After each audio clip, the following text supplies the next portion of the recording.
Isaiah Hunter for the Husker touchdown. Who do you think you're fooling? Nobody's thinking about their job the day before a Husker game. Kells the throw. Blitz picked up. Ayers went out deep right sideline. 50-50 ball. It's picked off. The black shirts with the dagger. Malcolm Hartzog with a giant pick. Sails the night for the Big Red. Drifts back to throw. Dumps it to an underneath crosser. Goody made the catch. Got popped. Ball's loose, but they say incomplete. This is the Friday Husker Tailgate with Jack Mitchell, Nate Rohr, John Bishop, and Kevin Suits on Lincoln's Husker Radio, 1499.3 KLI. Well, I mean, if you think that nobody's thinking about a Husker game, or excuse me, about work the day before a Husker game, how about the day of a Husker game? And we have got that situation today on the Friday Husker Tailgate for the second time this year, as a matter of fact. Nebraska, Minnesota tonight on KLIN. Kickoff's going to be at 7 o'clock. And so, yeah, I mean, this essentially serves as extended pregame. We'll give you 3 hours now. We'll take a little break at 9, and then we'll jump back on here. Not us, but the network will jump back on at 3 o'clock and take you right up to kickoff tonight here on KLIN, and then throughout the late night hours with the reaction and the post game. And so welcome into game day, Nebraska and Minnesota, and Nebraska a chance tonight on October 17th to do something that has been very elusive over the course of the last several years, almost a decade, which is not only clinch a bowl game trip, but clinch a bowl game trip well before Halloween. And they had the opportunity last year, and, well, we all know how that went. It took a little while after that. Nate Rohr here in studio with us. Hello, Nate. Good morning. We've got John Bishop with us as well. Good morning, John. How are you? Good morning. Today's song of choice is the theme song from the Bruce Willis movie, The Last Boy Scout. Friday night's a great night for football. Forgot about that. That's good. Yeah, I had to look back. I was going to see how, when it was the last time Nebraska had a chance to get that sixth win this early, and it literally was last year. They were 5-1. Right. They had the loss to Illinois, and they were coming off victory. Well, I believe last victory, the equivalent victory against Maryland, was against Rutgers last year to make them 5-1. They were going to Indiana at that point, and then had Ohio State next, and so that felt quite a bit different last year after that Indiana game. This year, of course, look, you get the Minnesota game, you got Northwestern at home after this, and things get very interesting. But you want to take care of business here on the road against Minnesota today. And yeah, John, just like I don't want to make too much of getting 6 wins, but if you're talking baby steps for this program, or even just steps, sequential steps for this program, getting here and getting that done with here at this point in the season is something that seemed far away not that long ago. Well, take us back about 3 weeks ago when a lot of the conversation we had to do with the month of October and trying to go 4-0 in October. And I classified it then as, while the Michigan loss was a missed opportunity for a benchmark victory for the program, that going 4-0 in October could be its own benchmark victory for Nebraska football, showing that there was growth in the program, showing that they had started to turn a corner. And, well, here we are, 2-0 so far. Last week, certainly stressful, but resilient.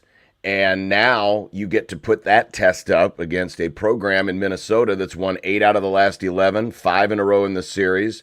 PJ Fleck has had Nebraska's number. And dare I say, there's a lot of similarities to this week's matchup as there was last week's matchup, in that Nebraska has some decided advantages.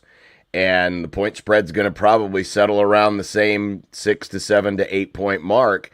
And so, yes, another great opportunity here to, take the next step of going 4-0 in October, setting yourself up for what could be a very memorable November, maybe even more memorable now given the news of the week, but also get that bowl eligibility. And I guess we shouldn't underestimate that. We shouldn't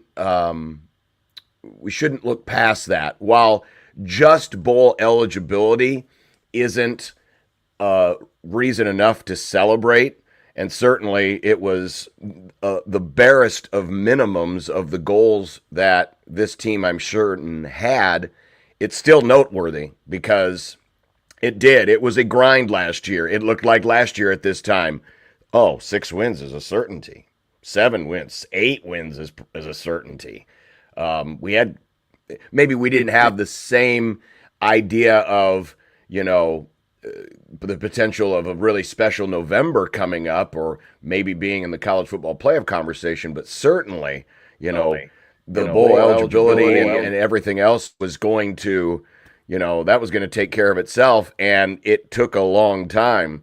So, yeah, if Nebraska gets a win tonight, you don't want to overdo it, but it is a milestone. It is important because it checks that box, it gets it off the table, and then you can really set sail for what I believe there's not a game left on this schedule that Nebraska can't win.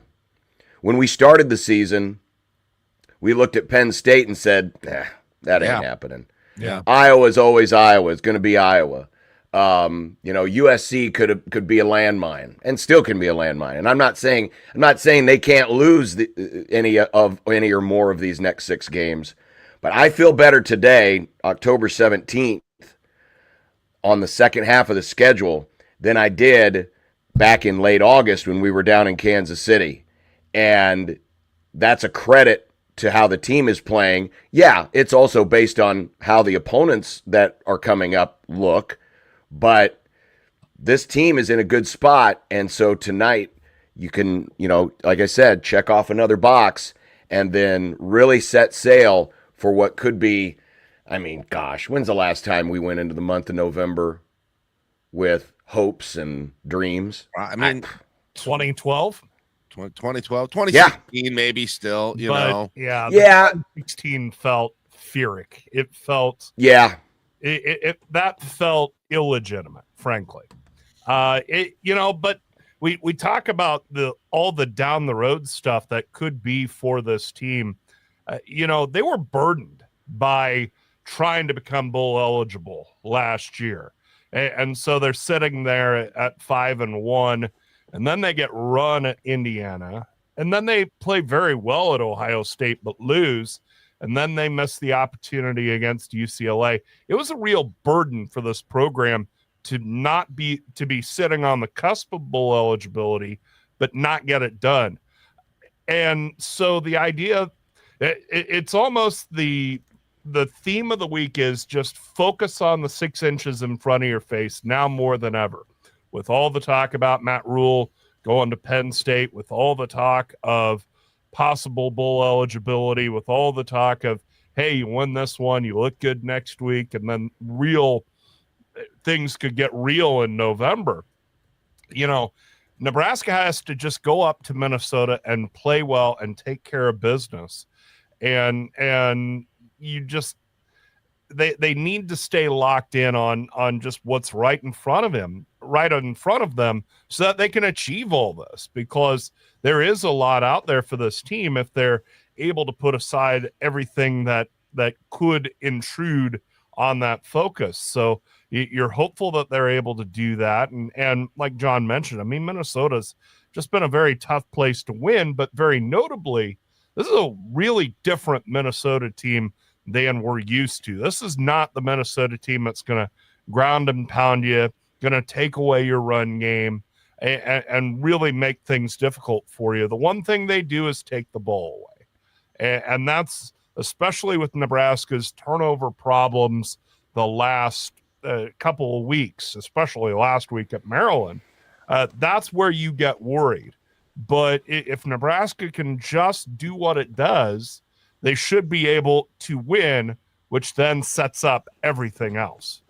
Guys, I wanted to ask, the obviously on Sunday the news came down about Penn State, and like my immediate reaction was, oh man, the rest of the season is going to be to some degree at best awkward, at worst kind of miserable to go through, and it is just going to cast a shadow on the course of this season, barring something happening that shuts it down, and that obviously hasn't happened yet, although people have their various opinions on what's going to happen. John, I'll ask you first. Now that we've been through this cycle and kind of what it's going to look like for 5 days, how has your thinking sort of evolved on how this discussion can and will coexist with the current season? It'll have to, man. It's just the bottom line. It'll have to. But be thankful that the person at the center of the conversation, Matt Rule, is handling it in the best way possible, and he's dealing with it in a very mature way. He addressed it very much so on Monday when he talked about, folks, this is the nature of the beast, and this is a good thing. People are going to be coming after our people. The more we win, the more we succeed, and we tend to think it's always about the players, but we always knew that this day was possible. And because of Matt Rule and his ties to Penn State, it's probably happening earlier than we expected. I think some people are still a little bit dumbfounded that it is happening because, Matt Rule hasn't done anything yet. Matt Rule's record is actually worse in big games than James Franklin. That doesn't mean a thing. It really doesn't. These decisions are made more on emotion and relationships than you might think. Yeah. And we've seen it play out here as well. We tend to think that, if you replace a coach who was doing this, that your next coach is going to be someone who has done this. I'm using my hands here to gesture, but going upward. Think about it, ladies and gentlemen. James Franklin was a 10-win coach a year. James Franklin was in the national championship semifinals 9 months ago. He had this team in the top 5 3 weeks ago. There's only about, I can think of 4 people who would be a step up from that, who would even be a possible candidate. Dabo Swinney, that's not happening. Ryan Day, that's not happening. You have, oh my God, I just drew a blank. Oh, of course, Kirby Smart. And then I guess if you wanted to throw in a 5th, the 4th would be Urban Meyer and the 5th would be Nick Saban. Those are about the only people out there who would be a step up from James Franklin. So to think that Penn State is going to do that, it's ridiculous. And of course, yesterday we got the news that one of the other rumored to be prime candidates, Curt Cignetti, just signed a huge new extension. So this is going to be there. But I got a little sidetracked there. But to answer your question, Jack, Matt Rule is going to handle this as professionally as possible, given the deference that he has towards his alma mater, towards his former home, towards his friend athletic director Pat Kraft. But at the same time, and I thought his appearance on Pat McAfee, I think we'll have some of that audio a little bit later on, was also very telling. He's going to do so by also acknowledging that I'm in a good spot right here. Yeah. If you ask me today, John Bishop, today, is Matt Rule gone? I can't tell you. My gut tells me he is going to stay here for now. But I always will leave open the door of possibility because, as Bear Bryant once said, when mama comes calling, and if mama hits the right note, there's not much Nebraska can do about it. All you can hope for is that Nebraska keeps winning, that the conversation only grows stronger because Nebraska is winning, and you let the chips fall where they may. Yeah, we're not used to this at Nebraska because we were the place that not only head coaches stayed for 20 years, we were the place where position coaches stayed for 20 years. Position coaches stayed here rather than go be a coordinator elsewhere, rather than go be a head coach elsewhere. And of course, that's reflecting back to the glory days. I mean, there was some talk of Bo Pelini going elsewhere, but even at that point, the relationship between school and coach had kind of worn. We've really not had to deal with the possibility of losing a coach we wanted to keep around here at Nebraska. And so battling those emotions, riding those waves, trying to read the tea leaves, that's just a whole new ball game for us. But as Matt Rule says, you know, this is college football today. This is where things are today, not just for the coaches, but for the players. And it sure beats the alternative to have a guy that's a, you know, I borrow the line from Jake Taylor in Major League. Wouldn't you rather have somebody who's in demand? You know, when he's talking to his ex-girlfriend, and that ended poorly. But yeah, it's tough because with another coach in another situation, you might worry that it sidetracks the season. And yet I think Matt Rule has this culture in a good place where these guys can deal with this, where they can acknowledge, hey, this talk is happening. I'm going to put it aside and I'm going to go play my best football tonight. I think that's where they are. Yeah. Real quick, Jack, as Nate was talking, I'm going through my Rolodex. This has never happened, even in my lifetime. The closest example is when Tom Osborne was thinking about maybe leaving here to go to Colorado, but that was only because the situation at Nebraska was starting to get a little untenable due to the fact that they couldn't beat Oklahoma. But there really hasn't been a situation that compares to this where your coach is wanted by somebody else that I can think of in my lifetime. Yeah, I wonder if Osborne ever got other calls. I assume he did. I know he got at least 2 NFL head coaching feelers. I mean, the Oilers did once and the Seahawks did once, but they never really took off. No, I think it was, hey, do you want this? No, I'm good, thanks. Colorado was the most serious. It's funny, you go back through the annals of Nebraska football. So you had Pete Elliott in the 1950s, who coached here for 1 year, got his backside kicked in by Oklahoma. He was a former Oklahoma assistant, and then he runs off and goes to Cal, where he's the head coach for a time. That's the last time Nebraska has lost a head coach to another job. And then the maybe most applicable example is Dana Bible in the 30s. Other than that, either they've retired here Dana or X-Bible fired them. Yes. Dana Bible in the 1933 or whatever it was, Coach's Carousel. What a year that was. Yeah, I'll bet the morning and evening editions of the Journal and Star were fiery then. I will agree with John, and I don't know for sure. I'm always surprised by all the people who are saying they know for sure what's going to end, what the end of this whole thing is going to be. Matt Rule, I've had people tell me he for sure will not go. He for sure will go. Penn State will in no situation be interested in him. I've heard all of that. I don't subscribe to any of that. I don't know. First of all, I am cognizant of what the draw would be for he and his family to potentially go, and I understand what the draw would be to stay as well. I think it would legitimately, if it came down to it, I think it would legitimately be a difficult decision.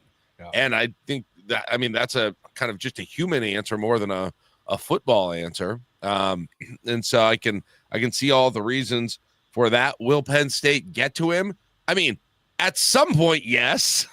It's just, of course they're going to at some point. I can't imagine that they wouldn't. It's just how far, how many other options are there prior to him that would happen. The other interesting thing about this, guys, is Penn State's interest in him, for right or for wrong, almost can't be gauged until much further into this season, because if there were a scenario, and I don't think any of us think this is going to happen, but it certainly is plausible, right? That Nebraska could finish this season, I don't know what, 2-4 and end up at 7-5. I don't think Penn State is going to be able to pull off the PR to hire him if that actually happens, right? And so on the other hand, if they go 5-1 and get themselves in the playoff or some 6-0, get themselves in the playoff, he obviously looks different as a candidate then too. And so I think that is another reason why I say I don't know. All of that said, my point was to agree with John is that if you said, hey, Jack, I'm going to give you $10,000 if you pick, the right, does he stay? Does he go? What are the chances? I would slightly lean that he stays. Like that's where I would be. It's just a combination of sort of listening to what he said, and then just kind of hearing things, I think. But even when I've heard things that people are close to him think he's likely to stay, I am still, again, cognizant that can change, right? That can change for a variety of reasons. I don't believe. Listen, I mean, like I was first hearing that on Sunday night. Like, there's no way any family, any people who have ever been through a major decision, if it even exists for them, but a major decision in their life, if you've ever had that kind of a pull of a major decision with you and a spouse or anything like that, you rarely make it in that amount of time. Or you rarely don't have ups and downs in how you feel about it, right? In terms of taking a new job or moving or, changing houses or whatever it might be. All of those big decisions, it's pretty rare that 12 hours after it, I 100% know how I would respond. I mean, Jack, when I left you, that was what I went through, but it was a shorter time span, but we weren't in a season. And so kind of going back to the spirit of your question, and I think Rule kind of made it clear this week, this is not going to be a distraction because his focus is on the game right now. His focus is on the opponents that Nebraska is playing.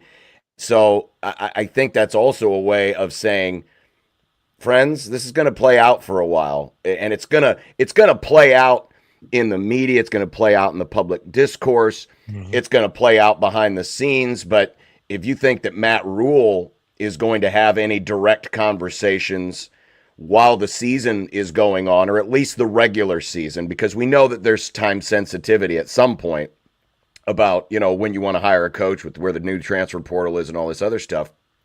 But unless something like what happened yesterday with Indiana happens in season, this is probably going to play out until after the regular season is done. And we're going to go through this roller coaster, the ebbs and flows. Guys, we're 4 weeks away from what could be one of the wildest 2 weeks periods that we've ever gone through around here. When Nebraska goes to Penn State, remember there's an idle week prior to that. And if all of this stuff is still bubbling, those 2 weeks, the conversation, especially if Nebraska's winning, is going to get louder and crazier and wilder. But I stress, I don't believe, again, barring what happened yesterday with Indiana, that Matt Rule is going to make a decision or have a decision to be made until after the season. Because, yes, the Pat Kraft, Matt Rule dynamic is an important dynamic here, but it's an important dynamic, too, in that Pat Kraft is not going to, if he wanted to, and he was going to hire his friend, was going to try to do anything intentionally to derail his friend's current situation. Friends don't do that to each other. They try to be as respectful as possible, just as Rule is trying to be as respectful as possible by answering the questions the way he is, but leaving the door open. He's just trying to be honest without saying, I can't close a door right now, or I can't open a door wide right now, because that's not where my brain is going. My brain is on Minnesota. My brain is on my football team and on my players. So, I hate to use the cliche, but buckle up, because this is only the first week of what could end up being a multi-week process. And back to the point I made earlier, Kraft can't hire him if he's 7-5, I don't think. No. so that you got to wait. And Sure. make sure, Sure. which is another reason. Yeah, I mean the full body of work is not in on Matt Rule, and if in his heart of hearts Pat Kraft is sitting there saying Matt Rule was my one, is my one, will be my one, like you said, they can't even try it if he's sitting there at 7-5. So it's the best. Well, it's the best situation for all involved if everybody just stays quiet and lets it play out. And unfortunately, unless you have an extension announcement, and who knows, I'm sure there have been discussions, and maybe Matt Rule's tabled them. Maybe Matt Rule said, "Look, I'm just not going to talk about this right now." That would be the one piece of information that does exist that I would be interested to hear. But until there's a press release like the one Indiana sent out yesterday, we're not going to know that. Here's And I know I was just going to say, here's the dream scenario. Nebraska wins tonight, beats Northwestern, upsets USC, or beats USC when they come in. And then you have that 2-week period. And then in that first week, they announce, all right, new contract. We've extended the years. The buyout for him to get out is more expensive. We're also committing new money to whatever stadium, NIL, whatever it is, before the Penn State game. That would be, man, I would like it if that happened. I don't know if that's realistic at all. Yeah, and I know we got to go to break, but you kind of stick a pin in that last thought that you had, Jack, because when I think we talk about the money issue, it's far, far less what the money that Matt Rule is making. It's more about what Nebraska is investing in the program /NIL, and Rule made that very clear earlier this week. All right, we're going to hear from what the coaches, the players, everybody had to say about this game coming up next with your sound off. We'll have helmet stickers a little bit later. I wonder how much variety we'll get in those at 7:10. That'll be fascinating. And Kevin Suits will join us from the 8 o'clock hour as well, get his perspective on everything that's going on. This is the Friday Husker Tailgate Game Day Edition, 6:33 in the capital city, 65 degrees right now on KLIN.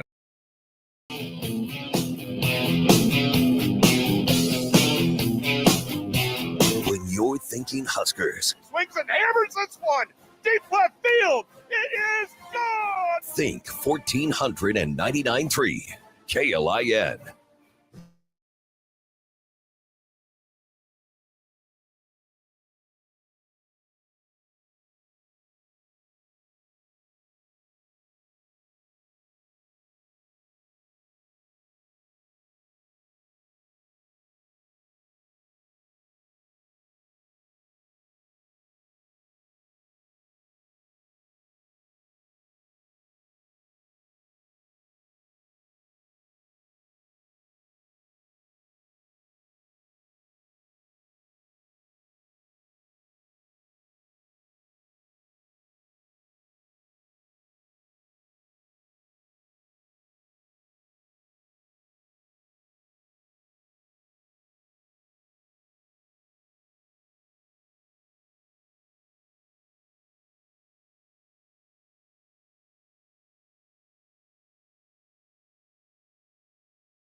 Welcome back to the Friday Husker Tailgate. But first,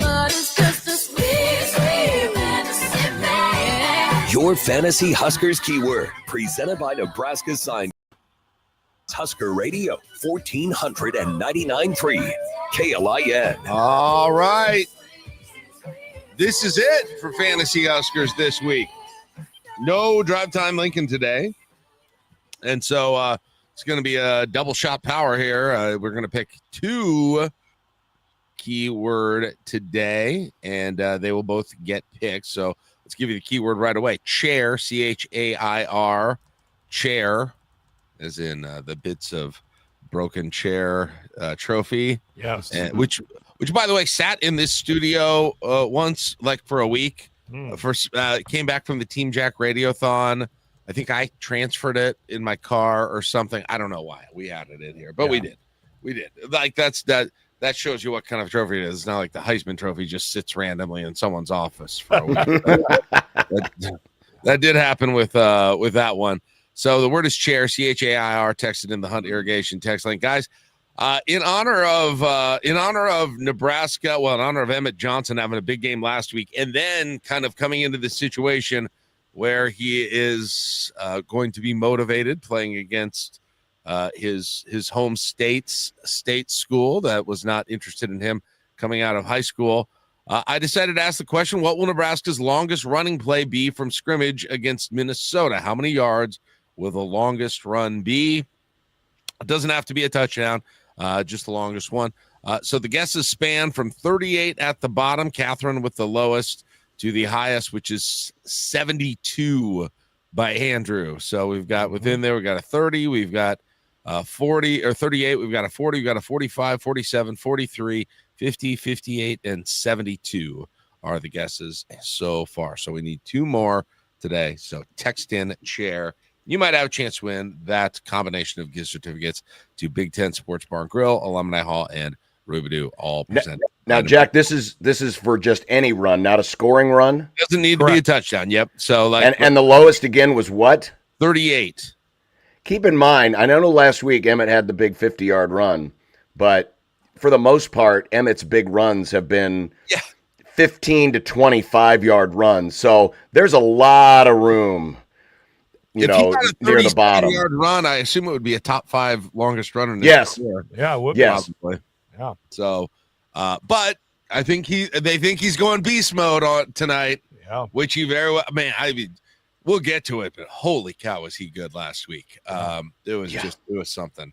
All right, Nate. Off, but what kind of clips do you have for us this week? Well, yeah, we're focusing on the head football coach and what he had to say yesterday, and as we discussed most of the first segment, Matt Rule has been at the center of some rumors, and of course that's something else for the team to deal with. And he was asked just how the guys are dealing with all the chatter around the program. I think the only time, when the players did media, they had to answer some different things, but we're ready for a great football game, and this is our life moving forward, right? It's going to be all about just, being a good team and things that come along with a good team. We're facing a good team. It's a 5-1 versus 4-2 team game. That's a heck of a game. So it should be a great night. As we mentioned, keeping your eyes on the prize, not letting the chatter get to you. And this is a bigger part of college football life now. If a guy has a good game, even though officially, he's not supposed to be talked to by another team, you can bet when Ja'Cory Barney has a good game, somebody from the 305 is calling him or texting him and say, hey, have you thought about coming home? So just this is a distraction that the players are already kind of dealing with, and maybe it's a little bigger just because it's the head coach, but dealing with distractions is kind of front and center as part of your job these days. It is interesting. I hadn't thought of it that way until he mentioned that thing about Ja'Cory Barney in the previous press conference. But I suppose to some degree now in the transfer portal era, you have to have a lot sort of shorter expectation, shorter length that what your college football career is going to be like, right? Because every single year, your roster, your teammates, even if they're underclassmen, they expect to be there. There's a decent chance they won't be there, right? I mean, it's just how it is right now. And so perhaps there's a little bit more of a flexibility and an ability to keep your head down when you realize the future is unclear than there might have been for previous generations, to be honest. And yeah, because the transactionality of the sport has drifted to the players, right? I mean, it's currently a nonstop free agency. There is no such thing as, a long-term deal for the athletes. And I thought it was pretty shrewd by Rule to mention Ja'Cory Barney by name, because I believe, as others do, that in the offseason, there's going to be a real fight to hang on to him, because other teams are going to come trying to poach and trying to offer big, which lends itself back to the conversation about, Rule kind of challenging folks that, if we want to be among the best, we got to spend the $30 to $40 million roster. Well, here's Exhibit A. We're going to have to fight for Ja'Cory Barney, and this is the new age. We have to play in it. Yeah. It's funny because Nebraska's always had sort of a subtle pride of, hey, we've got a great football program, but we're not Texas A&M paying head coaches twice or three times what they ought to be paid. I mean, Tom Osborne was never that highly paid considering what he was doing. And Nebraska rightly took pride in trying to do things, quote unquote, the right way, about, extra benefits to players. There was never a scenario where Nebraska was caught, with paying players under the table. And that mentality has kind of persisted. And now that compensating players is above ground, I think Matt Rule is smart to say, look, it's okay if we spend a bunch of money on the players. That means they're good, and the worry that I have a little bit moving forward with the program is how much money is there out in the state for there to be spent, on a roster, because, you look at Nike, they've got the sugar daddy with Phil Knight. Ohio State has a very active booster culture. Michigan has that. The Southeastern Conference, they've done this for a long, long time. So are Nebraska fans prepared for a world where their passion has to go beyond just, showing up to the games, which is really important, and the donations that they have to the program, and having that, out and out determine how good the program's going to be. Matt, you've outlined it very well. Matt, why did I call you Matt? Gee, it's 6:40. Nate, you outlined it very well. You really did. It is going to take a mindset change, because Nebraska's done more with less. Think about this. I can think of 2, I'm using air quotes for the radio folks, scandals in the pre-NIL era at Nebraska. Here they are. A student ticket scandal in 1986 that threatened several, like 50 some odd players, just because they were giving tickets that they got for the games to other people and maybe selling them. And Eric Crouch's ham sandwich. Yeah. Right. The most quaint controversies ever. Yeah. They almost had, which by today's measurement is like, it's not even jaywalking. I mean, they almost had like a third of their team sitting out of that Florida State game in 1986 because of this, and didn't know till the middle of the week because they were selling tickets. And Jack, I remember being like, "Oh, I'm petrified that. Oh my God, this is the worst thing ever." Yeah, it's so funny. Well, and it was a big nothing burger. And even think of the interaction between the university and the school, which Matt Rule also brought up on Monday, because, you think of how Nebraska has gone about adding on to its facilities for football. At Iowa, when they wanted an indoor practice field, Hayden Fry waited until all the administrators were out of town, and he threatened to leave. And then, boom, what do you know? practice facility, an indoor practice facility was built.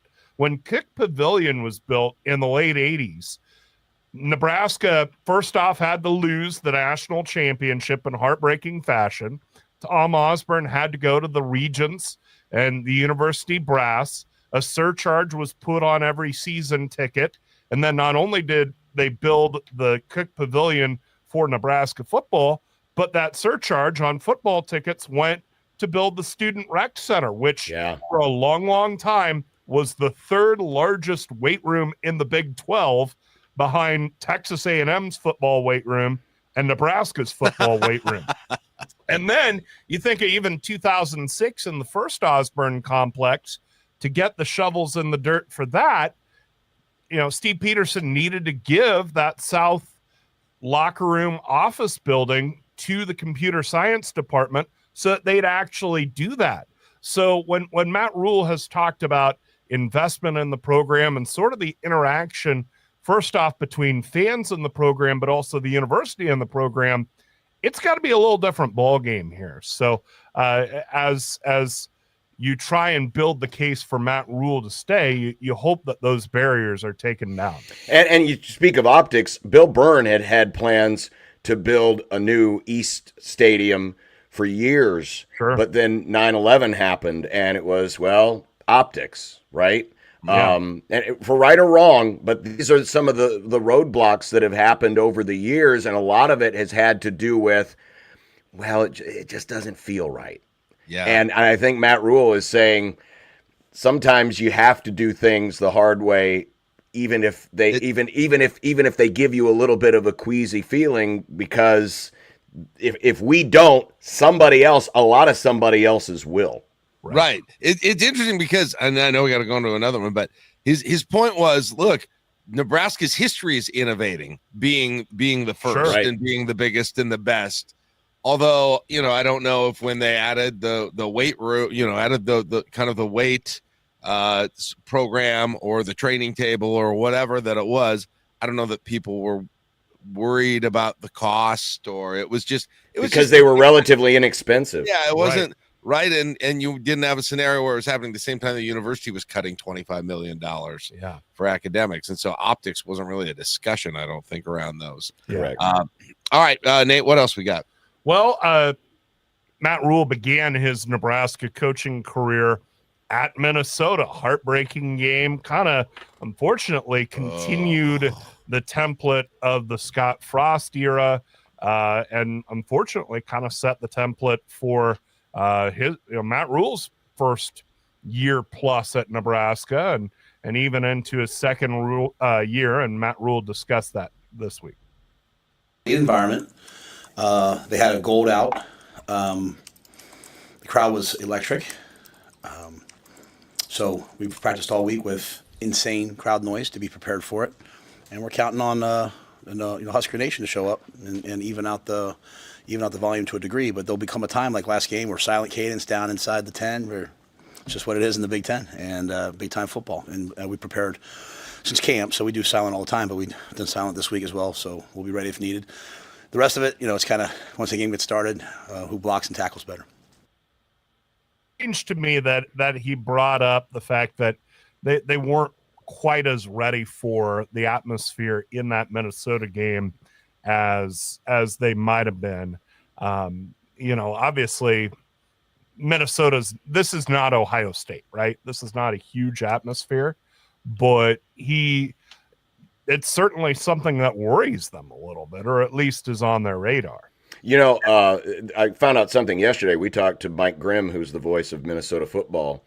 This is a week. I don't remember what they call it, but in Minnesota, this is a long weekend for all students. Ooh. High school, grade school, college, and yesterday is one of the biggest days ever at the Minneapolis airport because people are going out of town. That to say, the student section might not be as student section-y as it would be on a normal Friday night in the middle of the season, because you think Friday night, man, everyone's going to be juiced. And it certainly is possible. But I think I haven't been out on the open market looking for them, but I would think that, there's the possibility that there might be some open tickets on the market. And as we know, if there's open tickets on the market and it's a 5-hour drive, we know who can get into that stadium. So it would not surprise me to see a lot of red, Nebraska red, that is, tonight. Yeah, that was interesting. I heard that too on your interview with the Minnesota play-by-play John. I had never heard of that. Like I hadn't either. All of the schools get Thursday and Friday off. He said there aren't even high school football games. Wow. Right. Yeah. So I mean, it's a clean slate. So it bears watching tonight when we pan the crowd. And listen, I mean, in Matt Rule's slight defense, that first game, I've been to that stadium. Yeah. I've been to that game anytime. It's not real. Listen, I would not call it a hornet's nest. No. Okay, I'm sorry. It's a 50,000 seat stadium. And the early years that I went there when, the year, Kenny Bill, whatever year that was, he had that long end around touchdown. Mm-hmm. That place was bordering on majority Nebraska fans. Sure. Now I was there in what was it? Frost, was it 20, would have been 2018? No. 2019. No, post-pandemic one, right? 2021.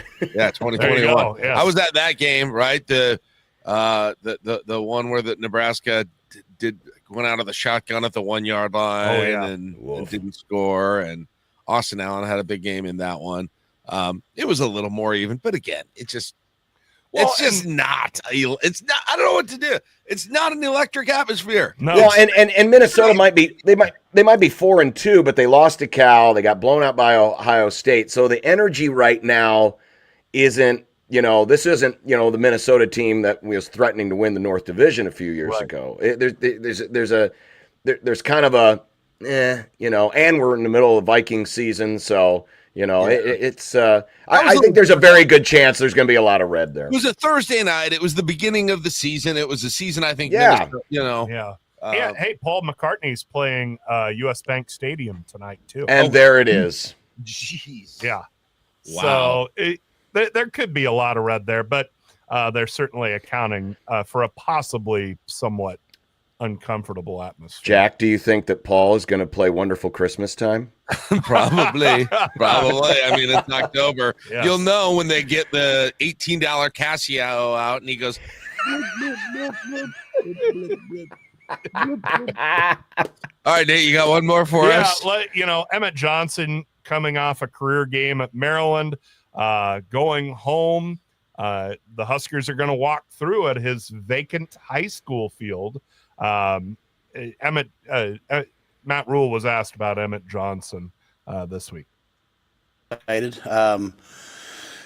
a guy that could easily be a captain for us based on the voting, and so he'll be a captain next year. So just excited for him to have a chance to go back home, play in front of those people. I think our Friday walkthrough will be at his high school, which I think is really cool. And my only thing to him has been just keep it football. Don't get too high, don't get too low, stay neutral, and just play each play the way Emmett's capable of. And if you look at the last two games, when it comes to carries with all of our backs, not scrambles and things like that, but carries, we're averaging 7.1 yards a carry versus an excellent run defense. So we'll need Emmett to be at his best. And that advice, just keep it football, I think, is the bottom line for the whole roster. I have a feeling we'll get more into the detail of what Emmett Johnson did last week in our next segment, so I won't go too far on that. But I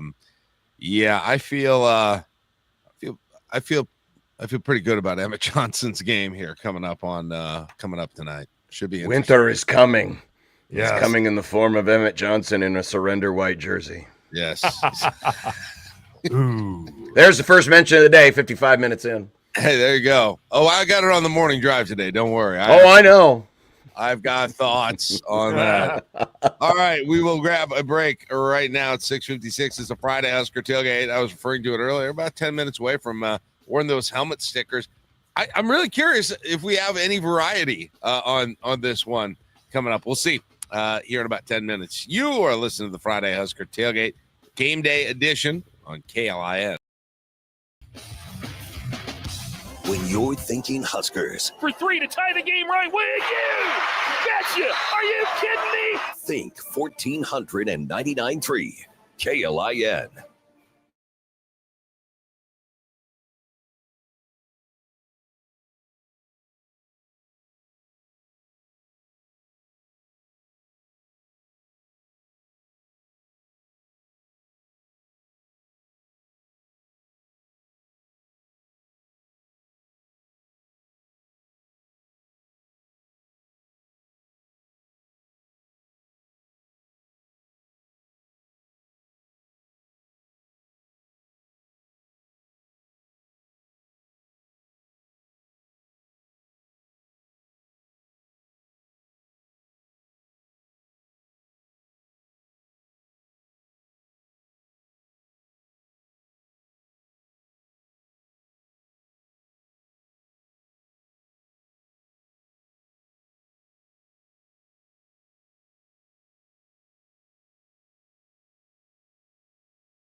Raiola takes a snap, fade route, back run to the end zone.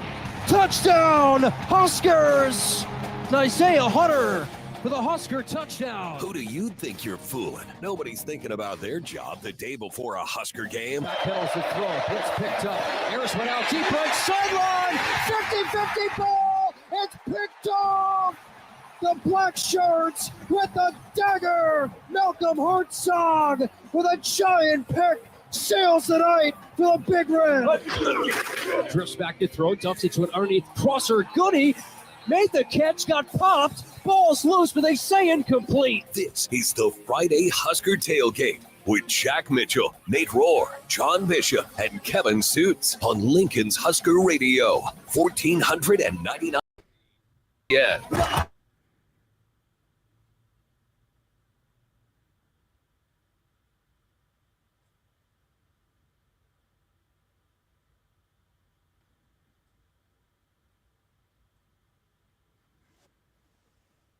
Tailgating. I've done some of it. They've got some lots over there. I've been to Minnesota more than any other Big Ten stadium outside of Nebraska, obviously, but it's kind of it's a right in the city campus. I mean, Yes. you just you get right over there, and so. But I've done some decent tailgating over there. So perhaps there'll be some Husker fans that are going to be doing that here within the next maybe even few hours. We will see. But we do have game day here on KLIN today with a Friday night kickoff. 7 o'clock is kickoff here on KLIN. That means pregame will start early, 3 o'clock. So just a few hours after we finish off here. Drive time Lincoln preempted tonight, and so there you go. I will still be joining 1620 The Zone as we do on the second half of Drive Time Lincoln on Fridays before games. It'll just be on 1620 The Zone side, so I'll be there. But John will be gone, I think, by that point because he's getting ready. Unfortunate scheduling for Creighton basketball tonight. Interesting. They're going to be playing a preseason game against little Iowa State. You may have heard of them. Iowa State. You know, the place where your head coach once played and coach, and the place where my head coach once coached. Yes. Well, Nebraska's got a top 10 team coming in too. I'm gonna attempt tonight. I'm gonna see if I can pull it off, Jack. I did this 2 years ago for the Maryland game because we had a Creighton game that went on opposite. I am going to attempt to go spoiler free because I hate watching games where I already know the score, unless I'm like watching an old classic game back. So I'm going to attempt to not look up at the ribbon board, not look up at the big screen because they do their whole rotating scores thing, not look at my phone, tell my producer don't say a word, and see if I can make it back home at roughly 11 o'clock tonight and just watch it as if it were playing on the West Coast. It's nearly impossible to do these days. I pulled it off, man. I did it. I can do it again. Can't believe it. I've done that with some basketball games within the last few years, but boy, that's really impressive. It does remind me though, takes me back to my undergrad days. My buddy and I, my roommate at the time and I, we had a night class on Monday nights, and we wanted to watch Monday Night Football always, and so we would unlike DVRing it, this was 1998, so we set the VCR. Right, we knew how to run the VCR timer. We set it, we recorded it. And the problem was, at that point, Monday Night Football didn't kick off till 8 o'clock p.m. Central. Yes. You guys remember that? Oh yeah, didn't kick off till 8 p.m. Central, and our class I think went until 9. It was like a 6 to 9 or 7 to 9 thing. And so we would get back, and the one thing we had to do was we had to continue to we had to keep turning the TV on to see if it was over or not. And so we would hold, I don't remember if that was when they had a constant score bug on or not. So we would turn the TV on quickly to see if it was on, try and cover up where the scoreboard would be and turn it back off quickly. And that was always, unfortunately we had people in our dorm who knew that we were doing that and were very cruel, and they liked to spoil it for us. So brutal. Now see, frustrating. I had a situation like that last week. My son went to a Boy Scout camp up in Cedar Bluffs, and the event started like right at 3 o'clock. Ooh. And so I couldn't watch the game. Of course, your cell coverage is not quite good enough to In watch. northern Saunders County, come on. Yeah. So anyhow, I'm watching the live stats, and there are places at this camp where I was getting no cell service. So like when Raiola threw the pick six, I didn't know about it until half an hour after. And so it was just killing me, but I was sitting there looking at my phone every so often. Oh, we got a first down. Oh, it's 2nd and 12. Wow. We're in trouble. I mean, it drove me nuts. Not to be parked. Yeah, not to toot our horn, Jack, but back in our day, that's where somebody would have had a radio sitting out there on a picnic table while we were playing football or whatever, and we'd be listening. And if the game got tight, our game would stop, and we'd huddle around the radio to make sure that the Huskers pulled it out. Yep. Yeah, I did that. I definitely listened to the last 5 minutes. I was in a place where I had enough cell service to where I could listen to the audio stream. You couldn't just go to your car and turn it on and turn on the radio? Well, You might have need to be out there. Up there. Okay. All right, guys, we it's time for some helmet stickers. The updated helmet sticker board as it stands right now has the overall leader, Ja'Cory Barney, with 7, Emmett Johnson with 6, Dylan Raiola with 5, and Isaiah Hunter with 4.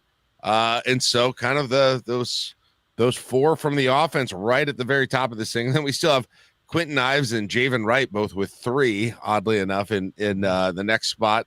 Archie with 2, and then a whole bunch of guys with 1. And it's just shaped up kind of really differently this year than other years that we've done this, which is really interesting. But nonetheless, I have a feeling we're going to have a lot of consensus this week on this one. So, John, why don't you start us off this week? And if we've got the same one that John says, we can just go ahead and say it and have the conversation right then and there. So, John, where's your first helmet sticker? Well, I don't have much for vertical. I don't have a ladder, so I'm going to take the lowest possible hanging fruit. In fact, it's sitting on the ground. It's wearing red and the number 21. Oh yeah, best game of his career. Emmett Johnson. You got it, Nate? Yep, we all do. Just, it wasn't just a 50-yard run. He had another run in the first half where he also broke a lot of tackles. You could tell from the very first drive that this was a feed me Emmett game. Yeah. And I've come around on Emmett. I've said before, probably said it here, that I didn't think Emmett was like a true number 1 back. He was obviously the number 1 back and the best option Nebraska had back there. But in terms of, does he fit the bill? Does he look like a number 1 back? I never thought he did. I've come completely around on this. He is quicker. Still doesn't have the great top end speed, but we've seen him break long runs this year, including the very athletic tackle breaking. Has anyone counted the tackles, by the way, that he broke on that run? I did. I think I got 5 when I did it. Now, if you watch it again, if you get a chance to watch it again, he trips a little bit on Cortez Mills, who is downfield blocking. I think that could have been, I don't know if he would have been able to pull away or not. It could have got at least 5-10 more yards, but maybe a touchdown. Yeah. So he is indeed a number 1 back. He is certainly going to be in the conversation for all conference awards at the end of the season. 2nd leading rusher in the conference. Just an absolutely incredible game, and a lot of people think that even bigger things are in store this week just based on the fact that he's very, very motivated. So I don't want to declare the race yet because there's still half a season to go, but I have a feeling Emmett Johnson is going to be at the number 1 or number 2 position by season's end in the helmet sticker game. Nate, you have anything else you want to add on Emmett Johnson? Oh yeah, just think of how his game has developed. It's like, he needed Dana Holgorsen to show faith in him because, he ended up getting the most carries his freshman year and it was okay. And then even most of last year, he was decent, but not great. But Dana Holgorsen just knows how to use him, knows how to set him up. Emmett's developed a ton of confidence. His top end speed has come around. Or is a little better. Look, he's never going to be a guy just busting off 60-yard runs, but he is doing a better job of taking what's there. He's a little stronger, a little better between the tackles, and his vision has gotten better, it seems. Yeah. I thought that was something of a problem last year. It felt like he missed holes last year. This year, that's a rarity. Guys, if he has another, well over 100-yard game tonight, and granted, Friday and a bunch of these guys play on Saturday, but he could very well end up, when we go to bed tonight, the number 2 rusher in the nation in total yards. In the nation, not in the conference. Now, of course, again, several of those guys will have been yet to play, but it's all uneven in terms of how many games and everything. But he's got 105 attempts this year, 650 yards for 6.2 yards per carry. And so, yeah, it's not like he's got a ton of quantity that is if you're looking at total yards that these other guys don't have, right? Some of the guys ahead of him, you've got App State as a running back. He's got 119 carries. North Carolina State has a guy that is 112. Ahmad Hardy from Missouri, who's second, the top Power 5 one. He's got 115, and so he's got 10 more carries than Emmett Johnson does. And Cam Cook, the leading rusher in the nation, played last night, Jacksonville State, or earlier this week, Jacksonville State. He's got 160 carries. And every single one of those guys has a run of like 70 or 80 yards is the other thing. Emmett's long was that run. And he's on pace, Emmett is, for about a 1,500-yard total yards, from scrimmage season. And yet less than 300 of that is trending right now in the passing game. And we kind of thought at the beginning of the season, he could, be maybe 400 or 500 yards of receiving. And that option hasn't been nearly as common as his running. And a lot of that's by design, too. Nebraska's got a better overall receiving core. But you do wonder if there are yards still left out there on the table in the passing game. One other thought on Emmett's stats. Think of this. Johnson has played basically 5 games because they sat him the whole second half against Akron, sat him the whole second half against Houston Christian. So while, yes, he's played in 6 games, really, in effect, it's closer to 5. Yeah, although he does lead the Big Ten in carries, which is interesting. Justice Haynes leads in total yards. Of course, he gets like a 80-yard touchdown every game, it seems like, and that's really helped his stats. But, Justice Haynes first, Emmett Johnson second, then Waymon Jordan, who he's seriously hurt, I think, for USC at number 3. And then you've got to go to Antoine Raymond for Rutgers, who's 100 yards behind Emmett Johnson right now. If Emmett stays healthy, there's a pretty good chance you're looking at a Emmett Johnson versus Justice Haynes battle for that Big Ten rushing championship this year, unless one of them goes kind of way off what they're doing so far. But we'll talk a little bit more about him in the morning drive. But he gets clean sweep, and he gets 9 for the year and takes the overall lead in helmet stickers. All right, John, who's your second? Well, I'm going to go with the other player who had a big statistical game and also had the big touchdown, Isaiah Hunter, 5 catches, all 5 targets, 5 catches, 125 yards, 80 yards after the catch. Of course, the 64-yard touchdown on what has slowly become Nebraska's bread and butter play, that great screen pass, the same pass that scored against Michigan State, scored against Maryland, and Isaiah Hunter, who I think back to where our conversation was preseason, and a lot of it was Dane Key, Ja'Cory Barney, Dane Key, Ja'Cory Barney. I even wondered aloud at one point on my show, is Isaiah Hunter still on this team? I mean, we're not hearing a lot. And preseason conversation is what it is. You usually, usually talk about the players that get asked about, and not a lot of folks are really asking a lot about Isaiah Hunter. Isaiah Hunter has been the most consistent productive receiver outside of Ja'Cory Barney. Of course, Barney gets a lot of his starring points as well for what he can do on special teams, but just as a pure, that's what he does, receiver, Isaiah Hunter's been tremendous this year, and I can't wait to see how they continue to deploy him as he's been good in both the long and short passing game. I'm on board with You got Hunter Isaiah. also? I didn't have him, but go ahead, Nate. Yeah, Any thoughts? he has been such a pleasant surprise in the passing game. I thought he'd be productive, but you really kind of tabbed him as option 3 in the downfield passing game behind Key and behind Ja'Cory Barney. And you wonder if, Hunter's going to start to get some attention from these opposing defenses that Dane Key is currently getting as far as help, double teams, what have you. One other thought, Isaiah Hunter has eligibility left. Dane Key, you lose after this year. And we've talked about the NIL battle that is absolutely going to happen with Ja'Cory Barney. They better set aside a little cash for Mr. Hunter as well. Yeah, but you stole my thunder there on that one. I was just going to say, he is a sophomore in eligibility. Yeah. He's 2 more years. Ja'Cory Barney is a sophomore in eligibility.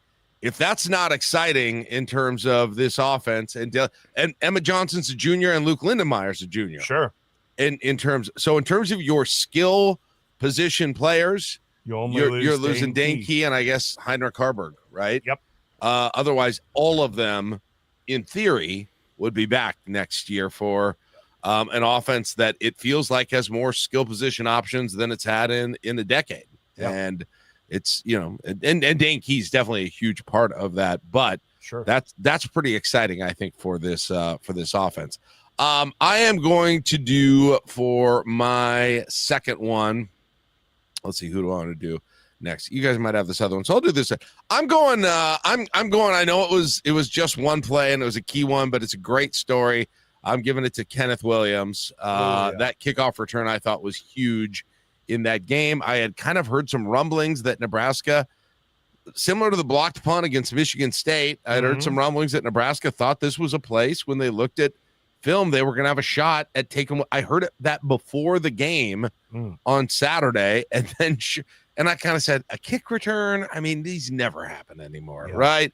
Punt return maybe, but a kick return. And sure enough, there's Kenneth Williams, and he great. Great blocking, and so obviously on that, and almost, man, he got caught from behind there at the end. I think he was a little bit running out of gas with that one, but that's cool. He's got a great story. He actually went to elementary school with my son here in Lincoln, and spent some time at Lincoln High, and then was out of the state too as well. And then he got his scholarship at halftime. Maybe you saw the video. Post game. Troy Day, not at halftime. That'd be a weird time. Post game, in the wherever they have the locker room where they do all of those things. And so Troy Dannon announced that he'd get the scholarship after that. So I thought that was really cool. So I wanted to give him a shout out. So congratulations to Kenneth. No, it's a good one. And the only thing I can think of, I believe there's a big screen in that part of the end zone. You see it all the time on Sundays. Guys will look up at the big screen to see who's chasing them. I don't know if Kenneth, maybe didn't do that, because I think if he had just taken a little bit of an angle to his right, he probably outruns him. But you're right about how big that was, because Maryland had just overcome their first deficit, and things were starting to teeter just a little bit.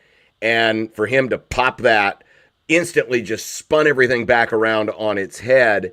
And it did set up, the conditions were ripe for something like this to happen, because Maryland had not been a deep kickoff team. They'd left a lot of kickoffs short, and their coverage unit had been only so-so.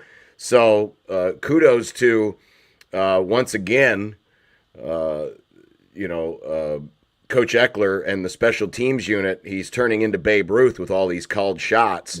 So I can't wait. I wait to hear after the fact what the called shot was this week on special teams. And by the way, Kenneth Williams, if you saw him in third and fourth grade, you probably would not have said that kid's going to be a football player, because he was not. Let's just say Bishop, that Johnny was a lot bigger than him then, and not a particularly big kid. So yeah, that was awesome to see. All right, I guess back to you, John. What you got for your third one? Well, I'm going back to the well. Am I self-serving? Yes. But I think with 3 straight games now of double-digit tackles and leading the team in tackles again this week, Javen Wright will get my last helmet sticker. 3 straight with double-digit tackles. He and Vincent Shavers are really turning into a pretty good duo back there. And I think, I know Marquess Watson-Trent hasn't maybe come along as well as we had hoped, given what his pedigree was, what his history was at Georgia Southern. But I think with Wright and Shavers on the field together, that's a pretty good duo. And Javen's been playing some really good ball as of late. So I wanted to give one up for him. And I know it wasn't, a stellar defensive day, but they still did the job when they needed to and got the stop on the last drive. I guess it would be Maryland's second to last drive that set up the game-winning score. So someone from the defense I thought deserves something, and that someone is Javen Wright. I thought that too, but I went with Desan McCullough in mine, and it's really about just a couple of super clutch plays, including one where he almost took the handoff from the quarterback from Maryland on a huge third down play. Yes. That was crazy. And then another one you might not even think on Maryland's very final drive. He got some pressure a couple of times then that it wasn't always even a sack, but he kind of rushed things. He was in that backfield a lot. I think he ended up with 1.5 sacks maybe, or maybe it was 1.5 TFLs after it was all over. 1.5 tackles for 1.5 TFLs. I felt like he was doing more havoc than in the backfield than that accounted for. I've been really impressed with him. He is a big play waiting to happen on that defense. I think Desan McCullough is, and of all the transfers that people talked about, I feel like he got almost some of the least of the conversation. People didn't know what to do, but man, that was a hit in terms of a transfer, I think. So that was an exciting one. So I'm going to give him his second helmet sticker. And I would add too that even though he didn't show up on the traditional stat sheet, Pro Football Focus credited Williams Nwaneri with 8 pressures on Saturday, which it doesn't sound right given that Nebraska only got a sack, but he was back there a lot. I think I said this last week. I think those two guys are going to have a better second half than they had a first half against better competition, and that's really huge for a defense that just needs to get those pressures more often, especially given a couple of the teams they got remaining on the schedule. And tonight with Minnesota, a team that doesn't run the ball particularly well, they're going to have to rely on the pass. If either McCullough or Nwaneri is on this segment next week, I think it meant a really good night for Nebraska. Pretty good day. My last helmet sticker, I think I went 3 for 3 with John Bishop, and considering basketball season begins tonight, I'm a little worried about agreeing with them so much. But I'm with John on this one. Look, Javen Wright, you feel so good about what he's done and the fact that he's fought through all those injuries, and he's still a holdover from the Scott Frost days. He's a legacy. I'm sure he carries the weight of this program a little harder than most. Good for him that he has really, not only is he playing, he's playing very, very well in the middle of this defense, and is a real part of what they've been able to do on the field and with the culture of this program. All right, there you go. Javen Wright, highest defensive player. He's got 5 so your standings after today. Emmett Johnson, 9. Ja'Cory Barney, 7. Isaiah Hunter, 6. Dylan Raiola, 5. Javen Wright, 5. Quentin Ives, 3. Archie, 2. And now McCullough with 2 before that huge group at 1. So there are your helmet stickers for this week. We'll take a break. We'll count them down, the 5 things you're going to be talking about this Husker weekend at your morning drive for the tailgate. Coming up next on KLIN.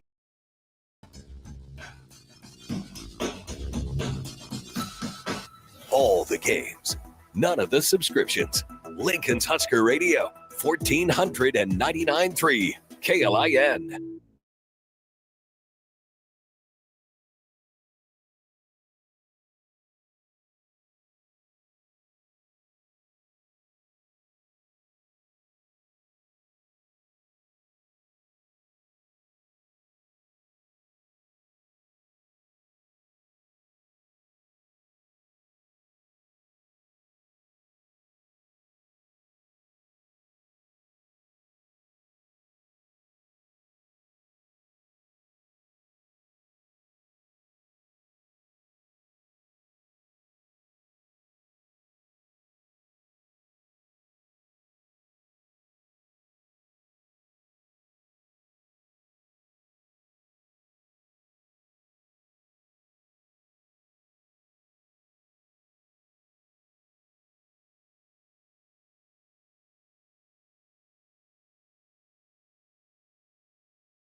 5 topics to get you going for game day. It's a special Friday Husker Tailgate edition of the Morning Drive, presented by Stonebridge Insurance and Husker Radio, 1499.3 KLIN. All right, back to the tailgate. Nate Rohr, John Bishop, myself. I'm Jack Mitchell. Kenny Larrabee is doing the producing on the video stream today. If you want to watch on Facebook or X, go to the KLIN or one of my pages, and you can see it there. And like I said, Suits will join us during the 8 o'clock hour. We'll get into opposition, disposition, the roundtable. It's time to count them down. 5 things you're going to be talking about this Husker weekend, starting with. Well, yesterday, Matt Rule appeared on the Pat McAfee show and spoke about his future in light of the Penn State opening. And to some, we'll see what you guys think. This sounded more like he planned to stay around than anything else he said this week. Nate, I think we have that clip. Can we take a listen? And I don't want to have to distract you here because obviously you're in the middle of the season and you've already answered this about how much, like, hey, that's my hometown. Like, I love that place. Like, I always will. Everybody loves their alma mater. That conversation's only going to heat up around you assume. And you said before, like, hey, this is what happens. I was at Temple. I was at Baylor. Anywhere you have success, this type of happens. I'm used to this. This is a good thing, not a bad thing, that other people want our players, want our coaches, myself included. That's kind of been your messaging. You've been here before. What does that look like for you with team, with everything, with how hot that's going to get in the kitchen, it seems like? It's with my team. It's just unbridled honesty. Tell them the truth. Tell them exactly the truth, and don't BS them because they'll know. And secondly, like, just out there, like, this is it. This is part of it. Like, it's better than when I was in Carolina and they were chanting to fire me, right? So it's better than being on every hot seat list. So having other schools maybe be interested in you is pretty cool. But I don't do that during the season. I don't mess around with that. I don't play that. And at the same time, this is not a jumping off job. This is a destination job. This is one of the greatest places in the world. This is a town of 300,000 people. This isn't everyone says like Lincoln. It's 300,000 people here in Lincoln. Like, I can do whatever I want here. I have a great young team, the youngest team in the Big Ten. Think about how good we'll be next year. Now, I'm not thinking about next year, but where we are right now, like, we're learning. Think about where we're going to go with Dylan and all these guys. So I refuse to be distracted. At the same time, it's when it's your alma mater, you have to show it love and respect. And I hope, and I love Pat Kraft, they'll find the right coach for them, whoever that is. But, like, this is a destination job that should be a national bully, that should be a beast. And I think we're making our way to doing that. John, that change your thinking at all? Matt Rule is really good at walking right up to the edge of the cliff without going off the cliff. Yeah, he said a lot of the right things there. And you, if you are natured to want to believe that there is no way Matt Rule will take this job, then you will hear exactly what you wanted to hear out of that quote. If you're someone who wants Matt Rule to leave and go to Penn State, in other words, if you're a Penn State fan who, is excited about that, you might be a little bit disappointed because it did speak so glowingly about Nebraska. But if you try to look at it, as I've tried to, through as neutral a lens as possible, and knowing how a lot of coaches handle these situations, Rule is saying all the right things without saying exactly what it is you want to hear, and that is a firm decision. Matt Rule, when a decision comes, you will know it, and it will be direct, and it will be, I'm staying, or I'm staying at Nebraska, or I'm leaving for Penn State. But until we hear or see those words in print from a press release from the University of Nebraska or from Penn State, this is the game that's going to be played. Matt Rule is going to continue to say the right things about Nebraska, while at the same time showing respect and deference to his former school and the person he used to work for. Yeah, we've often said Matt Rule uses the media better than any other coach that's been here, certainly any coach that's been here in recent memory, and this is another example of it. And even the fact that, especially on the national stage, he was about as bullish as he has been about the future of Nebraska football. If anything, you had kind of a worried tone from him in his local in his local media gathering on Monday of, hey, are we spending enough money for Nebraska to be in a good place? And here he's saying, look, we're set up for next year if I were to stay. So I definitely heard I got a little more optimism about the possibility of his staying with what I heard. But, like John said, first off, the results are not in. Like, all the votes are not in here. And if Nebraska continues to win down the stretch of this season, he's going to get a pretty strong pull from Penn State. Now, he'll have a pretty strong pull to stay, and whatever decision is made, I got to imagine it'll be 55-45, stay or go, one way or the other. Yeah, I think so. The only thing I'll add is that I know he's made clear, like, here's my policy. I'm not going to talk publicly about jobs, about my contract. I'm going to be honest with my players. I'm not going to BS them, essentially. And I think that's a good. It's not an easy spot, no matter what, and it happens. And so I think that's as good as any strategy and policy if you stay consistent with it. The problem is, this is different than being at Baylor and having rumors the Cleveland Browns are going after you, right? Yeah. This is not only obviously someone that you've got emotional and all of these connections to already, and you play them in a few weeks.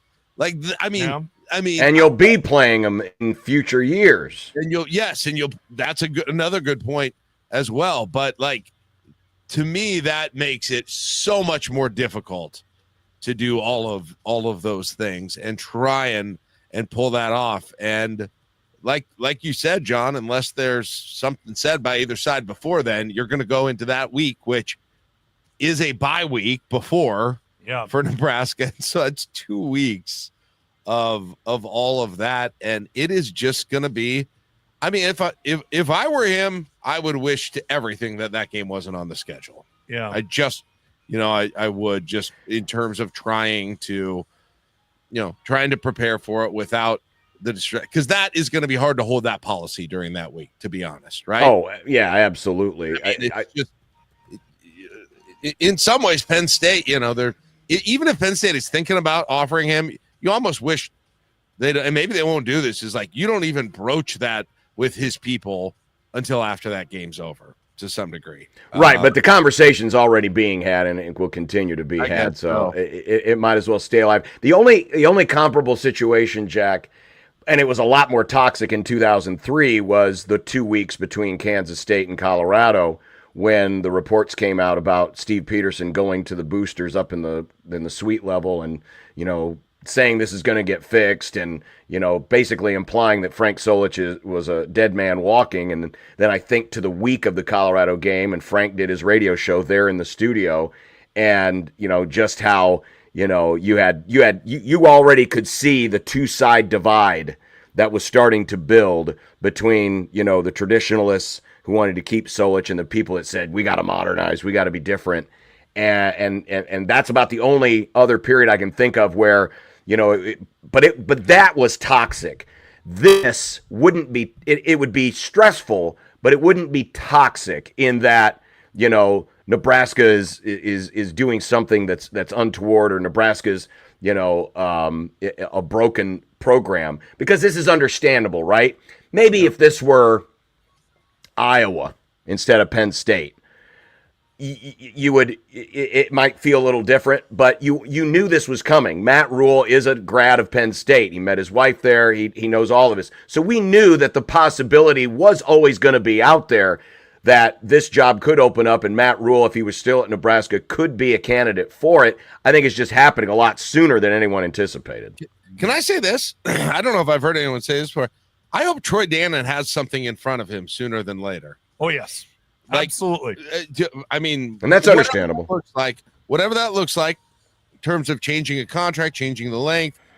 And as John pointed out, maybe it's got even more to do or includes some kind of a commitment to NIL or from boosters or stadium or whatever it is. I mean, Troy knows what he wants, obviously. Yeah. Troy knows what he I mean, I don't know what he'll do with it, but get it on his desk. Absolutely. Get it on his desk. And when he gets in that moment of, hey, I'm ready to get this out of the way and quit thinking about it, right? Sign that puppy. Yeah, that's what I say. At least give him, at least show you as the University of Nebraska are interested in keeping him. Yeah, maybe it's a factor, maybe it's not, but he's probably hearing from Penn State, hey, we're interested. I mean, on some level, and especially if they would go 3-0 and beat USC into Penn State, get that on his desk. Oh yeah, that thing needs to be on his desk. It needs to be. At least give him the opportunity. Sunday. At least give him the opportunity to have an exit ramp to this whole thing. Right. So I hope, and I think it will, but I hope it does. Moving on. Well, number 4. Go ahead, John. I was just going to add that but you don't want to be put in a spot where he does put something out there, and Matt Rule trying to stick with the idea of I don't want to deal with this until after the regular season is put in a bind where he has to make a call, and it might be a little premature. I don't know. For you. I mean, I think you can say it that way. This will be. Yeah. I mean, you could do the Vito Corleone, make him an offer he can't refuse. And I would at least give him the opportunity to do that if he wants to. Sure. Yeah, that's where his relationship with Troy Dannon is really important. Where Troy needs to say, okay, we're interested. We know you have interest from there. We're interested in keeping you. Yeah. Is this a discussion you would like to have right now? Number 4 is we really kind of got into this. So I'll just see if you guys didn't have any final thoughts. But 4 is with the Penn State Rule conversation seemingly about to last for the rest of the season, barring some kind of contract change for Rule or Penn State hiring someone else. How confident are you that this won't be a distraction that hurts the team on the field? I think I said my piece there. I mean, I think they'll be fine. I do think the Penn State week is going to be really hard. It will. The only thing I would add is believe it or not, it might be easier for the kids to handle the distraction because now they are free agents too. And so they're just kind of dealing with their own personal situations on a day-to-day basis. And, I think the way Matt Rule is handling it behind the scenes is done in such a way that it will limit those distractions because this team knows what it has in front. With humans, it's always possible that this could be a thing. And listen, the narratives are already written, right? If Nebraska loses tonight, if Nebraska loses next week, if they play poorly in a game that they should win, there's going to be folks who already believe, see, this is why we got to put this to bed. This is a distraction. It's something you can accuse, but you can't really prove. So I think personally, it's not going to be a huge distraction, but the narratives have already been written. Yeah, I think they will do a good job of managing it, especially internally, at least for tonight and the next couple weeks. It won't be a big deal.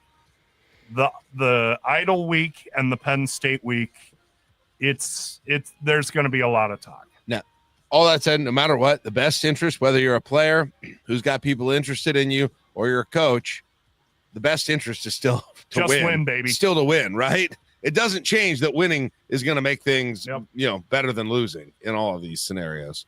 All right, moving on.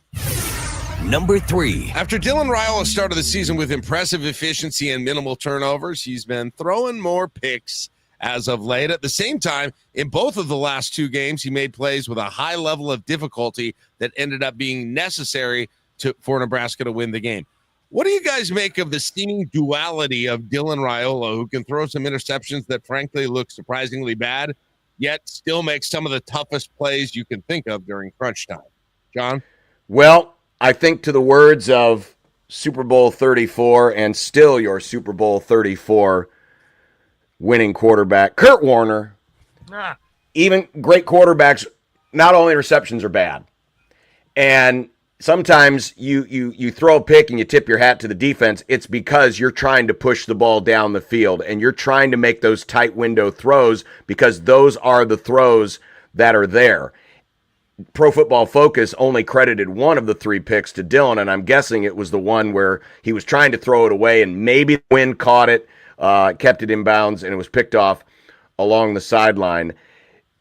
It's funny, we talk about, the bad, but to me, the memory of this game is going to be his final drive and his seemingly falling down for God knows whatever reason, 30-yard out route or fade route to Isaiah Hunter.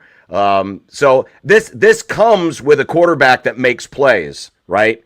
You're going to have those moments where, someone just makes a good play on a ball or a receiver doesn't quite take the right route and you're anticipating to be here and he's not. Instead, it's the defensive back that gets returned for a touchdown. Those things are going to happen, but those are the risks you take when you are a passing offense. The old Tom Osborne axiom is still true. 3 things can happen when you throw the ball. 2 of them are bad, but the one that's good can be really, really good, and that's what you get when you have a quarterback who aspires to play at the next level. Yeah, I'm a little worried about his turnover issues, but it's really strange to me that if I were a little more ambitious, I'd count this out. First and fourth quarters, he's been really good. Second and third quarters, especially the last couple of games, he's been pretty mediocre. So what's the difference there? And does that continue on through Minnesota, through Northwestern, through USC? Because, both guys are there. The guy that was having trouble moving the ball in the middle 2 quarters the last 2 games, and the guy that went 8 for 12 for 100+ yards in the fourth quarter. So how do you get the fourth quarter Dillon and not second and third quarter Dillon at least as much? 2 things. These were 3 very different interceptions in this game, to be honest. Like I think one of them was one of these deals where he misread the coverage. I think one of them, he was trying to throw the ball out of bounds, and for whatever reason, didn't throw it hard enough or far enough to get it out of bounds. Then on the other one, I think there was clearly some miscommunication with Cortez Mills. He ran a route that he did not think he would. So to the degree that impacts the discussion of the interceptions, I think that was true. Although he's had a few that were blameworthy over the course of this year. That said, you mentioned one where he's falling down, which that play was ridiculous. I had to watch it like 4 times and noticing different things about that play. I still don't know how Hunter was that open. I don't know how he got it up. I don't quite know why he fell. Then all of a sudden I'm looking at the line. I was like, hey, Turner Corcoran's in at left tackle. What in the world is going on? Maryland gets a player hurt on that play. It was a bizarre play. But the one that I haven't heard as much about was the pass to Luke Lindenmeyer, not the touchdown. Oh, both the sideline routes. But those sideline. But I don't even mean those. It was one when Nebraska was back in its own territory. Can't remember if it was the field goal drive or the touchdown drive. But if you go back and you see it, Dylan Raiola avoids a sack that he was dead to rights on. It looks like he avoids a sack, and then he throws across his body to Lindenmeyer a ridiculous pass and a great pass. Lindenmeyer's all alone because the play looks like it's going the other way, and he breaks a tackle. That kicked off one of those 2 drives, and it was huge for Nebraska. And so that was just a couple plays that nobody else is making. Nobody else, at least on Nebraska's roster, is. But I would like to see Jack, talking about the 2 passes he threw at the sideline, great catches by both Lindenmeyer and Harburg. I want to see him roll more.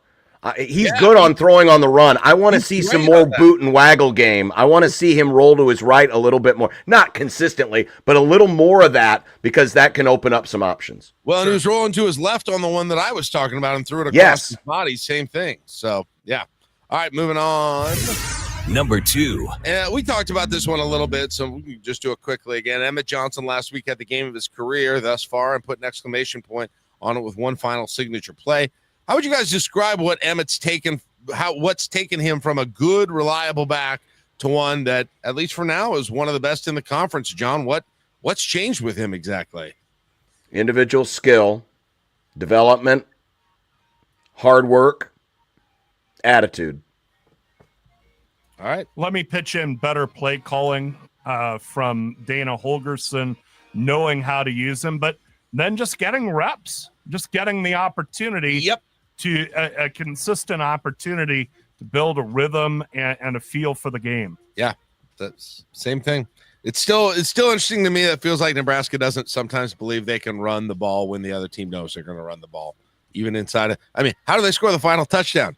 Dane Key. What was I yelling before the play? Run the ball. Run. Give it to Emmett Johnson. Now it worked. It worked, but it is still interesting to me. But you're right. Your point about getting the opportunities. Sometimes last year I still wondered why he was used as and they like Dante Dowdell for some specific reasons. They saw him change of pace, but to me, Emmett felt like more of the all-around back, and it was surprising to me that he didn't get more carries because of that. Yep. All right, finishing off, and the very most important one of everything that we've talked Number 1 about today. Matt Rule had a little bit of an off-ramp in his weekly Monday press conference from talking about Penn State by making clear the Huskers would be wearing all white uniforms in Minneapolis, white pants, white jerseys. That's not as rare as it used to be anymore. But, of course, every time it happens, the old debate about the so-called surrender whites gets fired back up again. John, is it still okay to is it still okay to oppose the use of these uniforms, or is that of course is that not politically correct now? It feels like it's not. It feels like you can't say that anymore because woke or something. Boo. No, not at all. Not at all. Surrender Whites. They got that name for a reason. Kudos Dave Fight, HuskerMax.com. They're 4-10 in these uniforms. They are 7-15 in any kind of all-white uniform. They're 6-15 in any monotone uniform, head to toe. These are bad, and they're also not good looking. Surrender white today, surrender white tomorrow, surrender white forever until they get above 500 in these uniforms. Thank you. Red pants were good enough for Johnny Rogers. They're good enough for you. Just don't take me back to the Citrus Bowl or 1992 Iowa State or 2002 Penn State or 2002 Iowa State or 2007 Colorado, all of which I associate directly when I see those things. All right, that's it for the morning drives. Brought to you by Stonebridge Insurance and Wealth Management. It's 8 o'clock. KLIN Lincoln. Home and away. Now streaming live on the KLIN app and at KLIN.com.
is not losing to Kurt Signetti.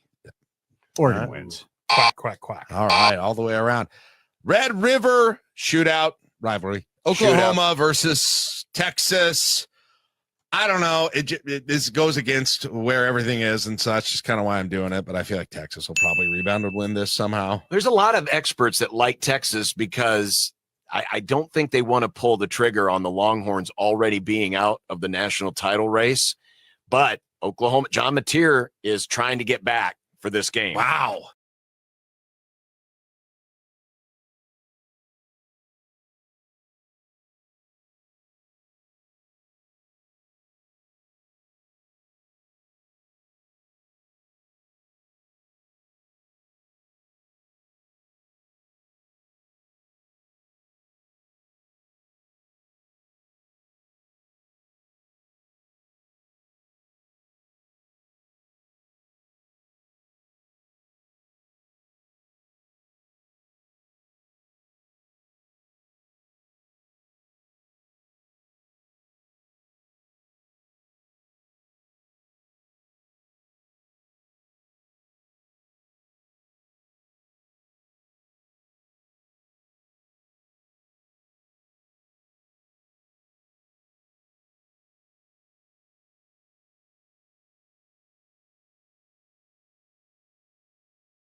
The snap, fade route, back run to the end zone. Touchdown, Huskers! Isaiah Hunter for the Husker touchdown. Who do you think you're fooling? Nobody's thinking about their job the day before a Husker game. Backpedals the throw, blitz picked up. Harris went out deep right sideline. 50-50 ball. It's picked off. The black shirts with the dagger. Malcolm Hartzog with a giant pick. Sails the night for the Big Red. Drifts back to throw, dumps it to an underneath crosser. Goody made the catch, got popped. Ball's loose, but they say incomplete. This is the Friday Husker Tailgate with Jack Mitchell, Nate Rohr, John Bishop, and Kevin Suits on Lincoln's Husker Radio and 99.3 KLIN. Do you know your foe? We'll introduce you, but we can't guarantee you'll get along. It's the Friday Husker Tailgate Opposition Disposition on Lincoln's Husker Radio, 1499.3 KLIN. It's the third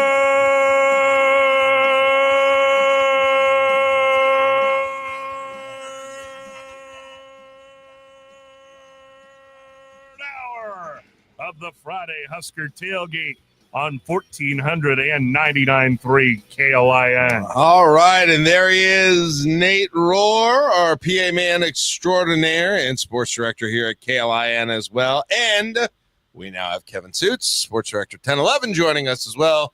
Kevin, welcome in. Good morning. It's game day. It is game day. Usually it's game day eve. It's game day eve, and now you get to combine as a someone who runs a sports department, not only college football game night, high school football game night, I think state softball games. Nebraska volleyball plays tonight. Why don't you just tell the news and weather department to take the night off? We're going to do local sports center tonight. Oh, we would, but then we'd need to do it in the opposite and make sure that we'd get a day off. And I don't know if they're going to let us do it. Oh, I'm sure there's some Tuesday in July where there's nothing going on. Many Tuesdays in July, I stare at my screen saying, "What am I doing here?" Yeah, it's very, very seasonal. Good to have you with us, Kevin. We're going to get into your thoughts It's a fun on day, Jack. The week. I know it is. I do. Listen, I complain about the Friday games. I do. I will admit. I complained about the Thursday Cincinnati game, but that was about the travel. That was about that made it difficult. I don't know. We may get into this a little bit more before we do opposition disposition, but how do we feel overall about the Friday games? Like, it's fun now. It was fun on the day when Illinois was coming in, right? And there's also something that I like about having Saturday open as well. You just hit the nail on the head for Right, me. right. Everybody's really going to enjoy the Friday game when it's Saturday morning and you've got college game day on your television and you can mow the lawn at your leisure Yes. and you can go to the pumpkin patch and you can watch as much college football as you desire or Yes. volleyball or, meet up with family. The Saturday's open. Yeah, it And is typically in the fall, Saturday is not open Yeah. because you have other options. But why? Why did it happen on this Friday, especially when some of us have a game we have to call tonight?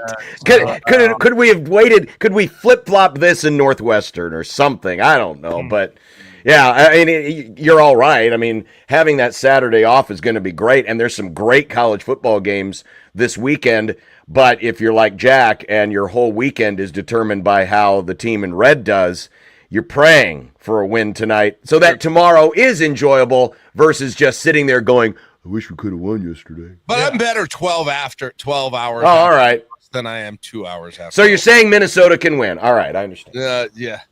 By the way, Jack Mitchell does not care. Breaking news. how many high schools moved or aren't doing a game tonight? Did that happen much at all, or is No. it pretty much a completely full slate? Friday night as Friday night is. There were a handful of games on Thursday, but that's not abnormal. Yeah. A lot of teams, especially at the lower classes, move to Thursday night late in the season because it helps expedite their prep for the playoffs. Right. Because the opening round of the playoffs for 8-man football is next Thursday. Yeah.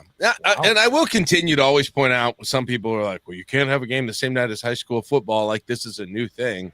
Again, my senior year, our first game was the same night as Nebraska played Oklahoma State in 1995 on a Thursday night. You remember when Nebraska moved to the Big Ten, or the Big Ten made that initiative that they're going to start playing more games on Friday night, and just the pushback that there was? I feel like that's really, people have loosened their grip on that complaint.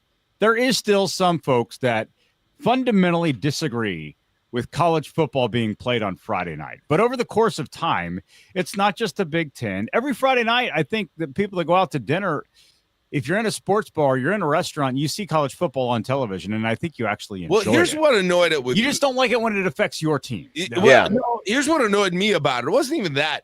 It was that it was kind of went without saying, well, Michigan isn't going to want to do this, so they're not going to have to. That I think it's the equity of it all. If everyone's going to be asked to do it, then everyone should be asked to do it. Right. And Michigan still doesn't do it. I don't. Ohio State doesn't. Ohio State doesn't. No. I don't think Penn State's done it. I mean, that's the thing is like my preference would be Nebraska plays on Saturday, home and away, every game except the Iowa game, right?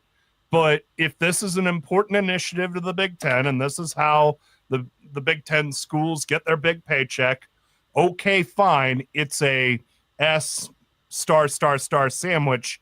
Everybody takes a bite, including Sacred Cows, Michigan, Penn State. Yeah, Ohio State. I think so too. Now, the other thing I'll say is, just from a logistical perspective, it's a pain to do a Nebraska home game. Yes. On a Yes, Friday. it is. Right. Unless they have, like Minnesota does, this, extended weekend for all the students. Right. But like they had when they did the volleyball game, and I don't know if it was they had to do this for the football game too in Memorial Stadium.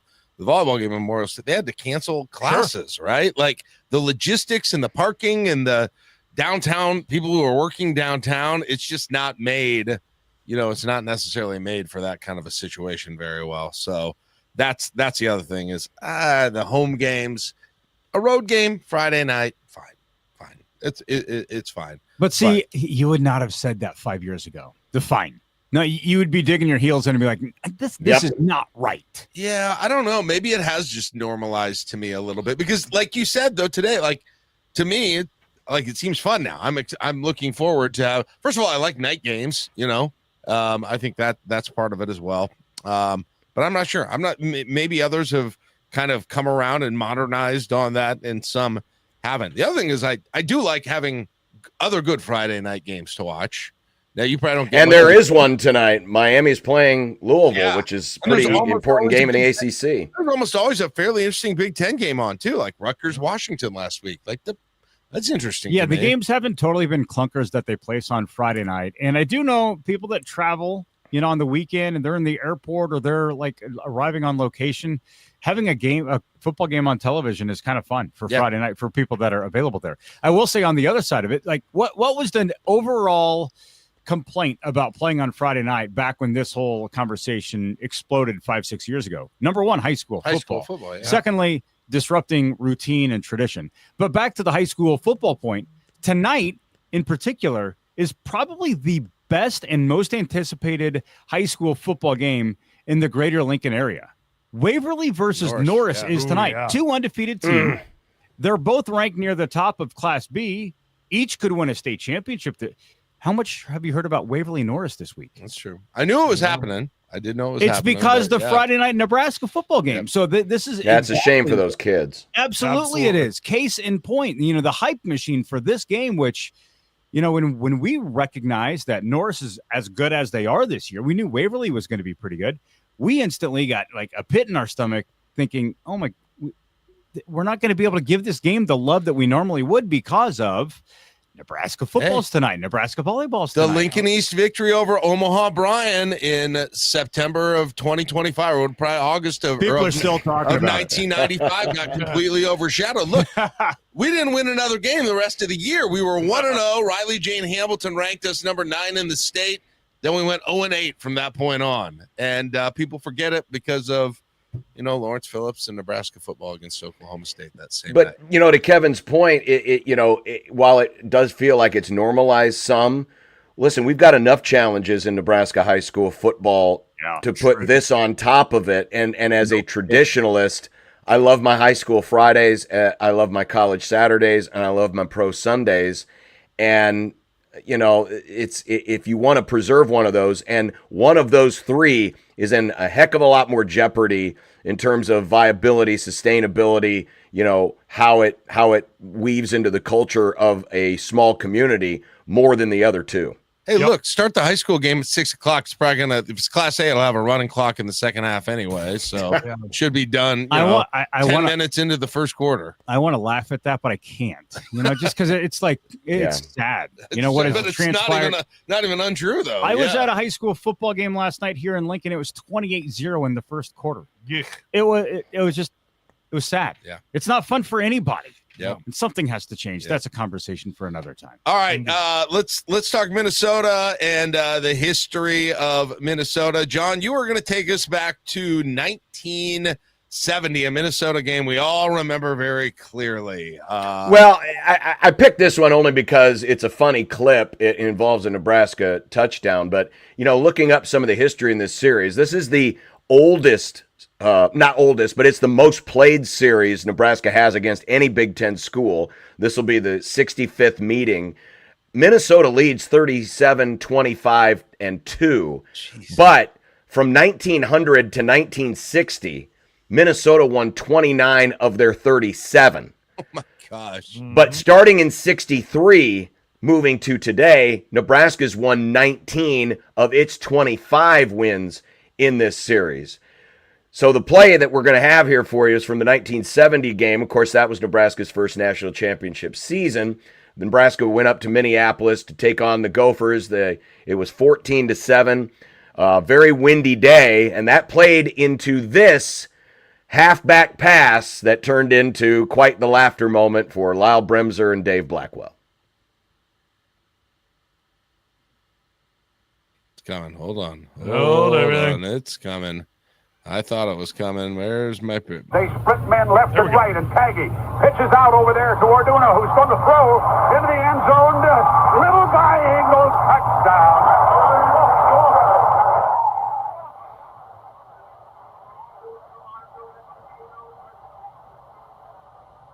Oh, pardon me for laughing, but that was just that funny.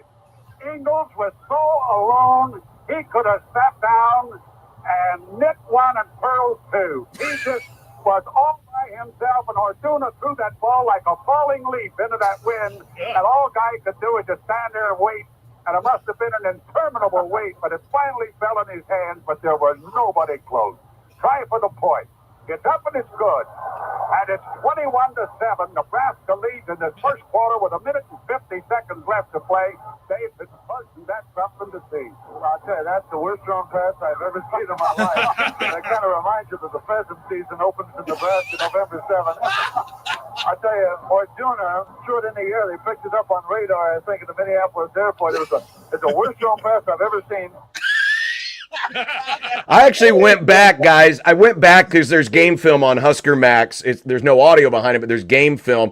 It doesn't quite look as bad as they described it. But yeah, it did hang up in the wind. Unfortunately, Guy Ingles was Lonesome George in the middle of the end zone, and there was no Gophers close by. Otherwise, it would have been an easy interception. Reminder that pheasant season starts in November. That was... You boy. That's an all-timer. Yes. Very, very great clip. So I wanted to look into, frequently we look into the mascots and the history or something like that. But one thing, since I first went to see a game in Minnesota when Nebraska first joined the Big Ten, was this Sky-U-Ma thing that their fans yell to each other. It's like kind of like the Go Big Red yes. situation.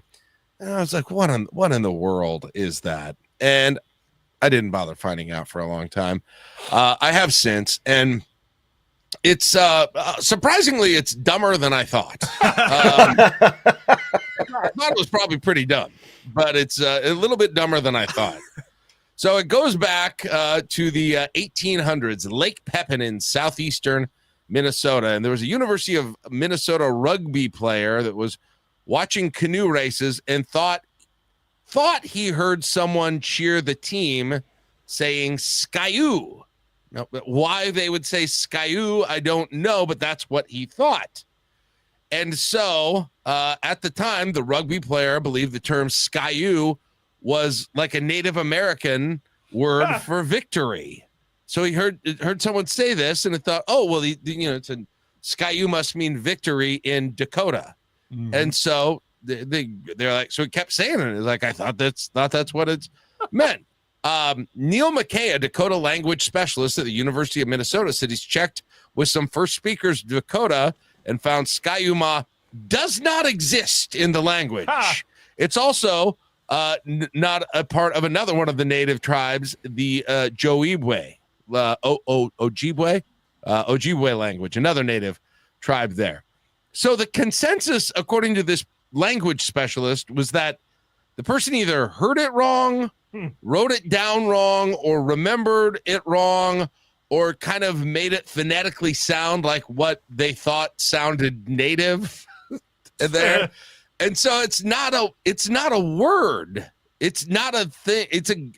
It's a misheard thing by a rugby player at a canoe race from the 1800s. And so Ski-U, they added ma onto it, which I guess the theory from that is it rhymes with ra, which they used to like to say in the olden times, ra, ra, ra, sis, boom, ba, that kind of a thing. Yeah. But they put an M on it, which stands for Minnesota, I guess. And so it's Ski-U-Mah, and that amazing, great historical story of the guy misquoting Native Americans is now really an integral part of the great front and center, the great Gopher Minnesota lore. experience. So this has become commonplace with Minnesota athletics based on a guy saying something incorrectly. It's like, a 4-year-old who can't pronounce or calls eggs like wigs. And then you're like, or and then you're going to endorse it and go with it. Right. Or mispronounces jalapenos, like that kind of a thing. It's so. What do they say? They say 3 things really quick. It's Ski-U-Mah, row the boat, and then there's like one other thing that they add in there too. You ever heard the end of a PJ Fleck press conference? Ski-U-Mah. Is there something about being a leader? Go Gophers. I thought it was Ski-U-Mah, row the boat, go Gophers. It's just whatever. I mean, that everybody does it, but imagine if like Matt Rule every time he left the podium, he goes, "Go Big Red." I mean, that'd be fine. Brett Bielema does ILL, and Eli Drinkwitz at Missouri does MIZ. Whatever, that's fine. But I feel like this is excessive for Minnesota because it's Ski-U-Mah, row the boat, go Gophers. No, and I thought it was probably a kind of a dumb story behind it, but it fully exceeded all of my expectations for dumbness. I think people rolled their eyes when they heard you say canoe racing. Yeah. It all comes full circle though with PJ Fleck though. That's a good point. And I hadn't thought of that. It was destiny. Lakes. Yeah. Let's talk about some notable alums. Got some people in acting. Jessica Lange from Minnesota. Henry Fonda, who we don't really, we don't associate necessarily. We associate him with us, yeah, Omaha. I know. Let's see, and then all of the Minnesota alums are like very Minnesotan. Bob Dylan. I don't know if he even graduated there, but Bob Dylan, I believe, spent some time there at the University of Minnesota. Walter Mondale, people associate with Minnesota. Ric Flair. Woo! They play that in the stadium after. John, that might be as bad as a Wildcat growl, the Ric Flair at the stadium. I don't know if you've ever been there and heard it. Yeah, I've heard it. It's so bad. It's annoying. But he also did not graduate from Minnesota. He did not finish school. No. Other Minnesota, in combat sports, you also have Brock Lesnar and Eric Bischoff that are Minnesota guys. Well, Lesnar was legit. He did go all the way and was great. Right. And then you've got Garrison Keillor, who was, my dad used to listen to the Garrison Keillor Lake Wobegon days. Prairie Home Companion. It seemed like Aunt Janice's lemon bars at the Lutheran Church were a bit overdone. Jack, could you imagine if they did like a 3-person panel, an alum panel of Walter Mondale, Garrison Keillor, and Ric Flair? Oh my God. Yes. And once again, the crowd all gathered round outside the old Lutheran church. Woo! I'm eating rhubarb pie, buttermilk biscuits. Woo! Styling and profiling. I don't know. I'm sure he talked about more, but like 85% of the stuff I remember him talking about was potlucks at Lutheran churches. Yes. Like that's really what it was mainly about, and like individual. Like no other denomination does potlucks. Yes. Herb Brooks. Do you believe USA in miracles? yeah. Again. For the and then last one I have is Yanni. The new age musician Yanni. Yes, Minnesotan. Yes. So you add him to the panel with those Oh, guys. How about Bud Grant, Minnesota Grant, graduate, there you and go. of course legend, Viking legend. Yeah, Vikes legend, legendary coach of the Vikings, won a world champion as a Minneapolis Laker, and then never won a Super Bowl with the Vikings. There you go. Aunt Maud had pulled out her best Oh God! dress. Thank God you did this in the last hour. This would have been going on all morning. Best dressed on this Sunday where the frost had begun to shed over. I don't know. That's probably not very good. All right, we'll take a break. We'll do more of our statistical look during our roundtable, so we save some time for all of it. I want to hear Kevin's thoughts about the week that was. I don't know. People might have missed this. A lot happened, or a lot didn't happen. A lot was talked about, at least. So we'll get into that with him. Look more at Minnesota. By the way, we haven't talked about annoyed. this. We'll hear why coming up next. And football. And by the way, everybody who kind of has the stereotype of who Minnesota is, as I learned by listening to John's interview with their play-by-play guy yesterday, they ain't that anymore, at least this year. So we'll hear more about that coming up next, too. Friday Husker Tailgate rolls on KLIN.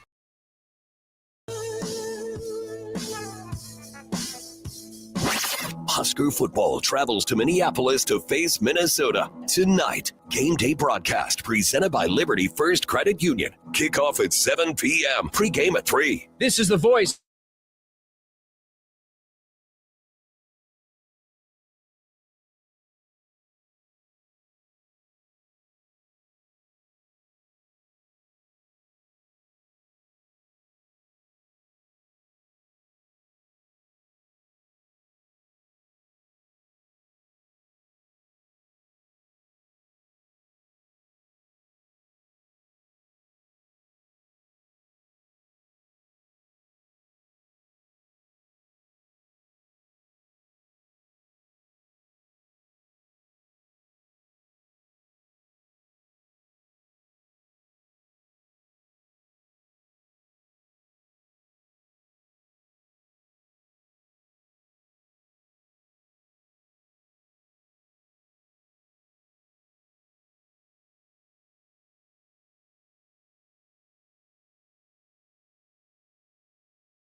Welcome back to the Friday Husker Tailgate on Lincoln's Husker Radio, 1499.3 KLIN.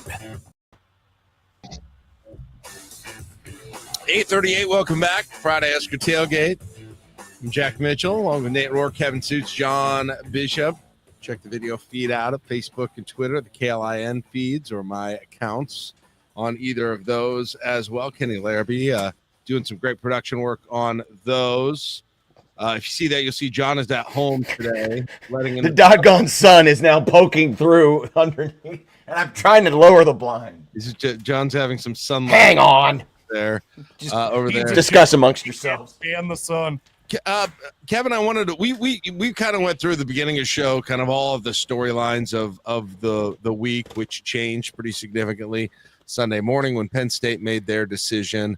I'm just kind of curious on your thoughts on the entirety of the week, where we are with this whole thing, what you think's going to happen, or any other general thoughts that you've got on it. Nebraska's 5-1. They're in the national rankings. This is a fun season. This group I really like. Right? They're fun to watch. Yeah. And here we go. Yeah. Yeah. That's my thought. I shake my head at it because, Nebraska football seasons are obnoxiously challenging, not from a football perspective, but from like a mental fortitude as a fan, because there is always some sort of drama. There's always some sort of extraneous factor that affects your enjoyment of a football season. I am a football guy. I like the X's and O's. I like to look at matchups. You know how much time is spent within this fan base talking about everything but the matchup? It's draining, in my opinion. And that's where I stand on it. I'll keep some of my feelings about what's Matt Rule going to do to myself. I have a pretty strong feeling about the whole situation and what I think is going to transpire. But I just it's 5-1. They could make the playoff, people. They have a really good quarterback. They have a highly functioning offense. It's fun to watch. We're not talking about that. We're talking about the head coach and what his future holds. And I really just feel sad for fans who don't get to just fully embrace. If they win, they're bowl eligible, and it is October what? Yeah. 17th. Yep. 17th. They had been bowl eligible one time over the past, 8 years? And so this is a milestone potential for tonight. Mm-hmm. How many people are going to be talking about it? Not many. Yep. They're going to just still have this cloud of uncertainty with the head coach and what's going to happen next. That's going to, no matter what happens tonight, that's the instant reaction. And it's not just for the football fans, but it's for, my neighbor down the street. If I'm walking my dog and they see me, they're not going to ask about the Minnesota game. They're going to ask about the head coach. That's true. That's true. You think that's my overwhelming thought and just feeling about what has happened over the past 4 days. Do you think that after the newness of that conversation wears off, the feel changes a little bit, even though obviously it'll still be a thing in the background? No. You don't think so? No. I think there'll be a lot more fatigue. Yeah. I mean, it'll be there. It'll still be out there, but then it'll be I do think, Kevin, it will kind of revert to where you would like it to go. And I'm already hearing some of it as a guy who does a daily show of, well, why aren't we talking about the game? Why aren't we talking about the team? Why aren't we talking about Emmett? Why aren't we talking about Dylan? So I think as long as this goes on, provided that there are not major developments, which I don't know if there will be over the next few weeks, I think between now and that Penn State 2-week run-up, I think you will start to get, over time, more fan fatigue about that subject and a lot more pushback and a lot more, we got to talk about Nico. He can run the football. We got to stop him. We got to talk about Maava at USC. He can throw the pass. We got to stop him. And so we'll see. But I think you're getting. I think more fan fatigue is coming. Yeah, let's see what happens the next couple of weeks. Sure. If Nebraska doesn't play what well, happens then, that changes everything. But isn't that the dichotomy of it? Yeah. You want Nebraska to play well. Right. Thus, the effect will be only the conversation will draw louder that Penn State will want him as their next head coach. So I guess it's a little of be careful what you wish for, because you just might get it. That's true. Wins are going to increase the conversation. And Matt Rule said that this week. This is the new age of college football. When you win, people are going to come after your people. I mean, this isn't, like I said, this isn't the old days when you had assistant coaches stay in one place for 20 years. I mean, when you win, they're going to try and take your people away. This is an acute situation because the head coach's alma mater is looking for a head coach. Yeah, but is Indiana right now worried about what's going to happen with their head coach today? No, that's not true. anymore. But No, boy, they took care of it. It was done. But that's the thing, like that whole cloud of uncertainty at Indiana because Cignetti is coaching his tail off. They're going to go to the playoff.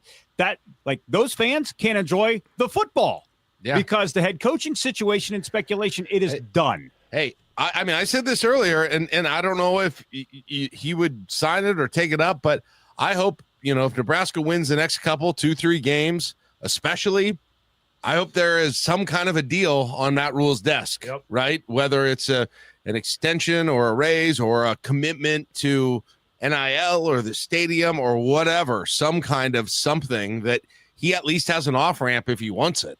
But I think this week has shown us, if anything, that both parties want to exist in this space in which Penn State's not hiring anybody right now, and Nebraska is not getting a commitment from its coach, like long-term right now. Yeah, like they're living right in, they're straddling the dotted stripe in the road. Right. Yeah. They're not getting in the right lane and they're not getting in the left lane. And that's, I think, what they want.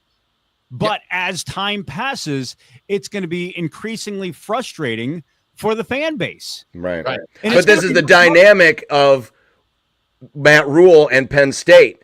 We always knew that this was a possibility. It's just happening a lot faster than we ever imagined. Right.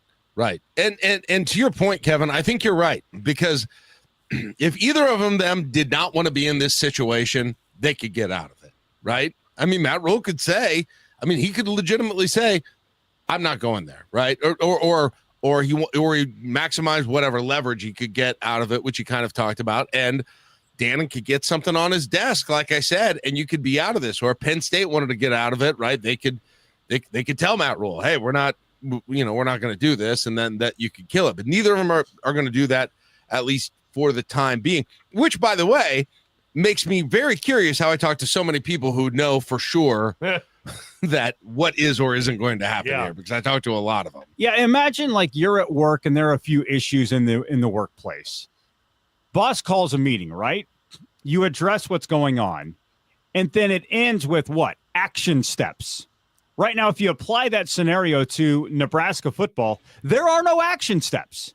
Right. And I think that's what the strain is right now. And it's part of the fascination with this game is, Matt Rule and the players, they can all say that this is not a distraction. And I believe that this team has a level of maturity that they can do that. And I think they're good enough from a talent perspective, and the coaches have enough experience that they will be able to block some of this out. And when the ball kicks off tonight, it's truly going to be about football. But I think it's really challenging for some of the people outside the walls of Memorial Stadium because it's hard to compartmentalize the football and the future and the coaching staff and how it all plays together. And part of that is because, like I mentioned, they're just existing in this giant gap between A is either happening or B is either happening. And right now it's like A point B. Yeah, well, the one thing I want to say, though, is even if Matt Rule in his heart of hearts says, okay, Nebraska's where I want to be, isn't it in his best interest to play this out as long as he can to get as much as he can from Nebraska?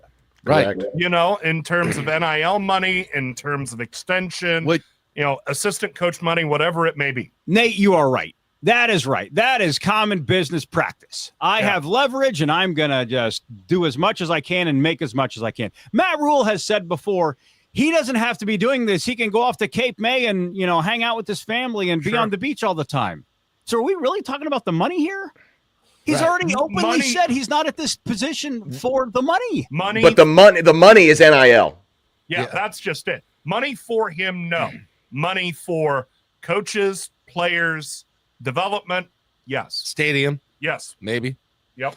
Yeah. When I'm talking about putting something on his desk, I think it involves all of that. Yes. Some kind of a clear commitment. And that is harder just we're going to pay you more, Matt, because you're talking about getting a not just a one-time commitment, but a many-year commitment.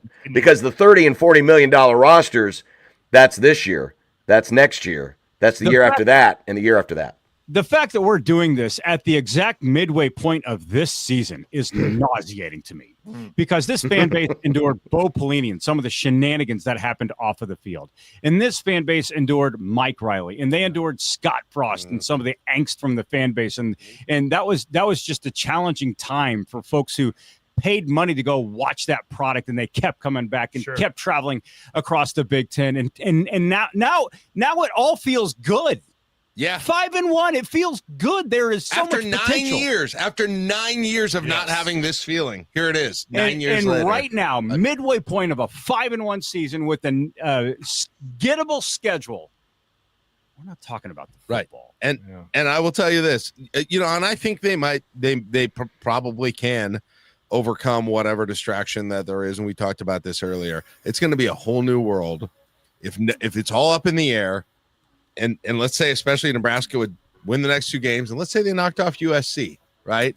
And then what do we have? A 2-week period before Nebraska Penn State. I mean, that there's so much. I mean, that is the ultimate scenario. That will be a distraction. I'm telling you, it'll be a distraction then. All right, 8:49. We'll take a break. Picks are coming up next. You're listening to the Friday Husker Tailgate on KLIN. Husker men's basketball hosts BYU tomorrow. Tip-off at noon. Pre-game at 11 a.m. Hi, everybody. This is the voice of Husker men's basketball, Kent Pavelka, inviting you to join us all season on Lincoln's Husker Radio, 1499.3 KLIN.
Let the trash talk begin. It's time to call your shot in the Friday Husker Tailgate Pigskin Picks of the Week.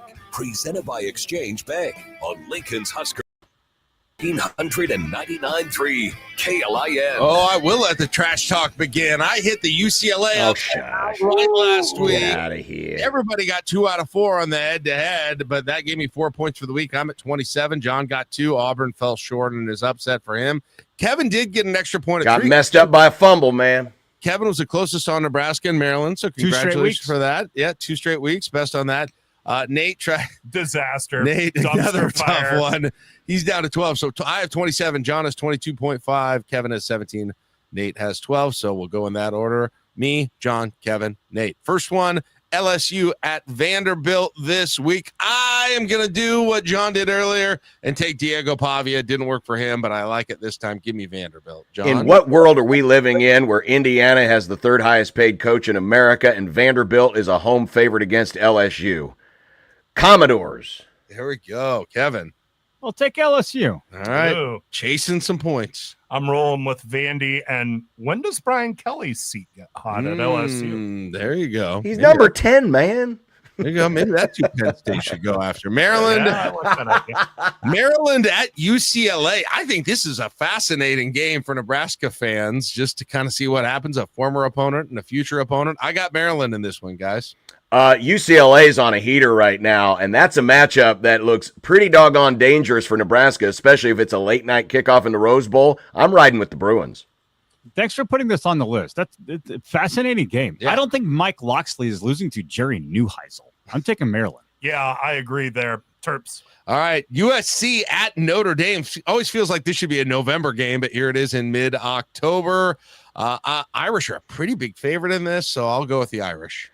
This is one where I would definitely take Southern Cal if it was just against the points, but I think Notre Dame is playing well and they're good at home. All right. I'll take the Irish too. All right. Clean sweep. Unanimous. All right. And then Utah at BYU. This one, there's going to be some fights or something in this. Yeah. It'll be great late night viewing. I'll take the Utes. I'm going to go with the home team, BYU. Utah.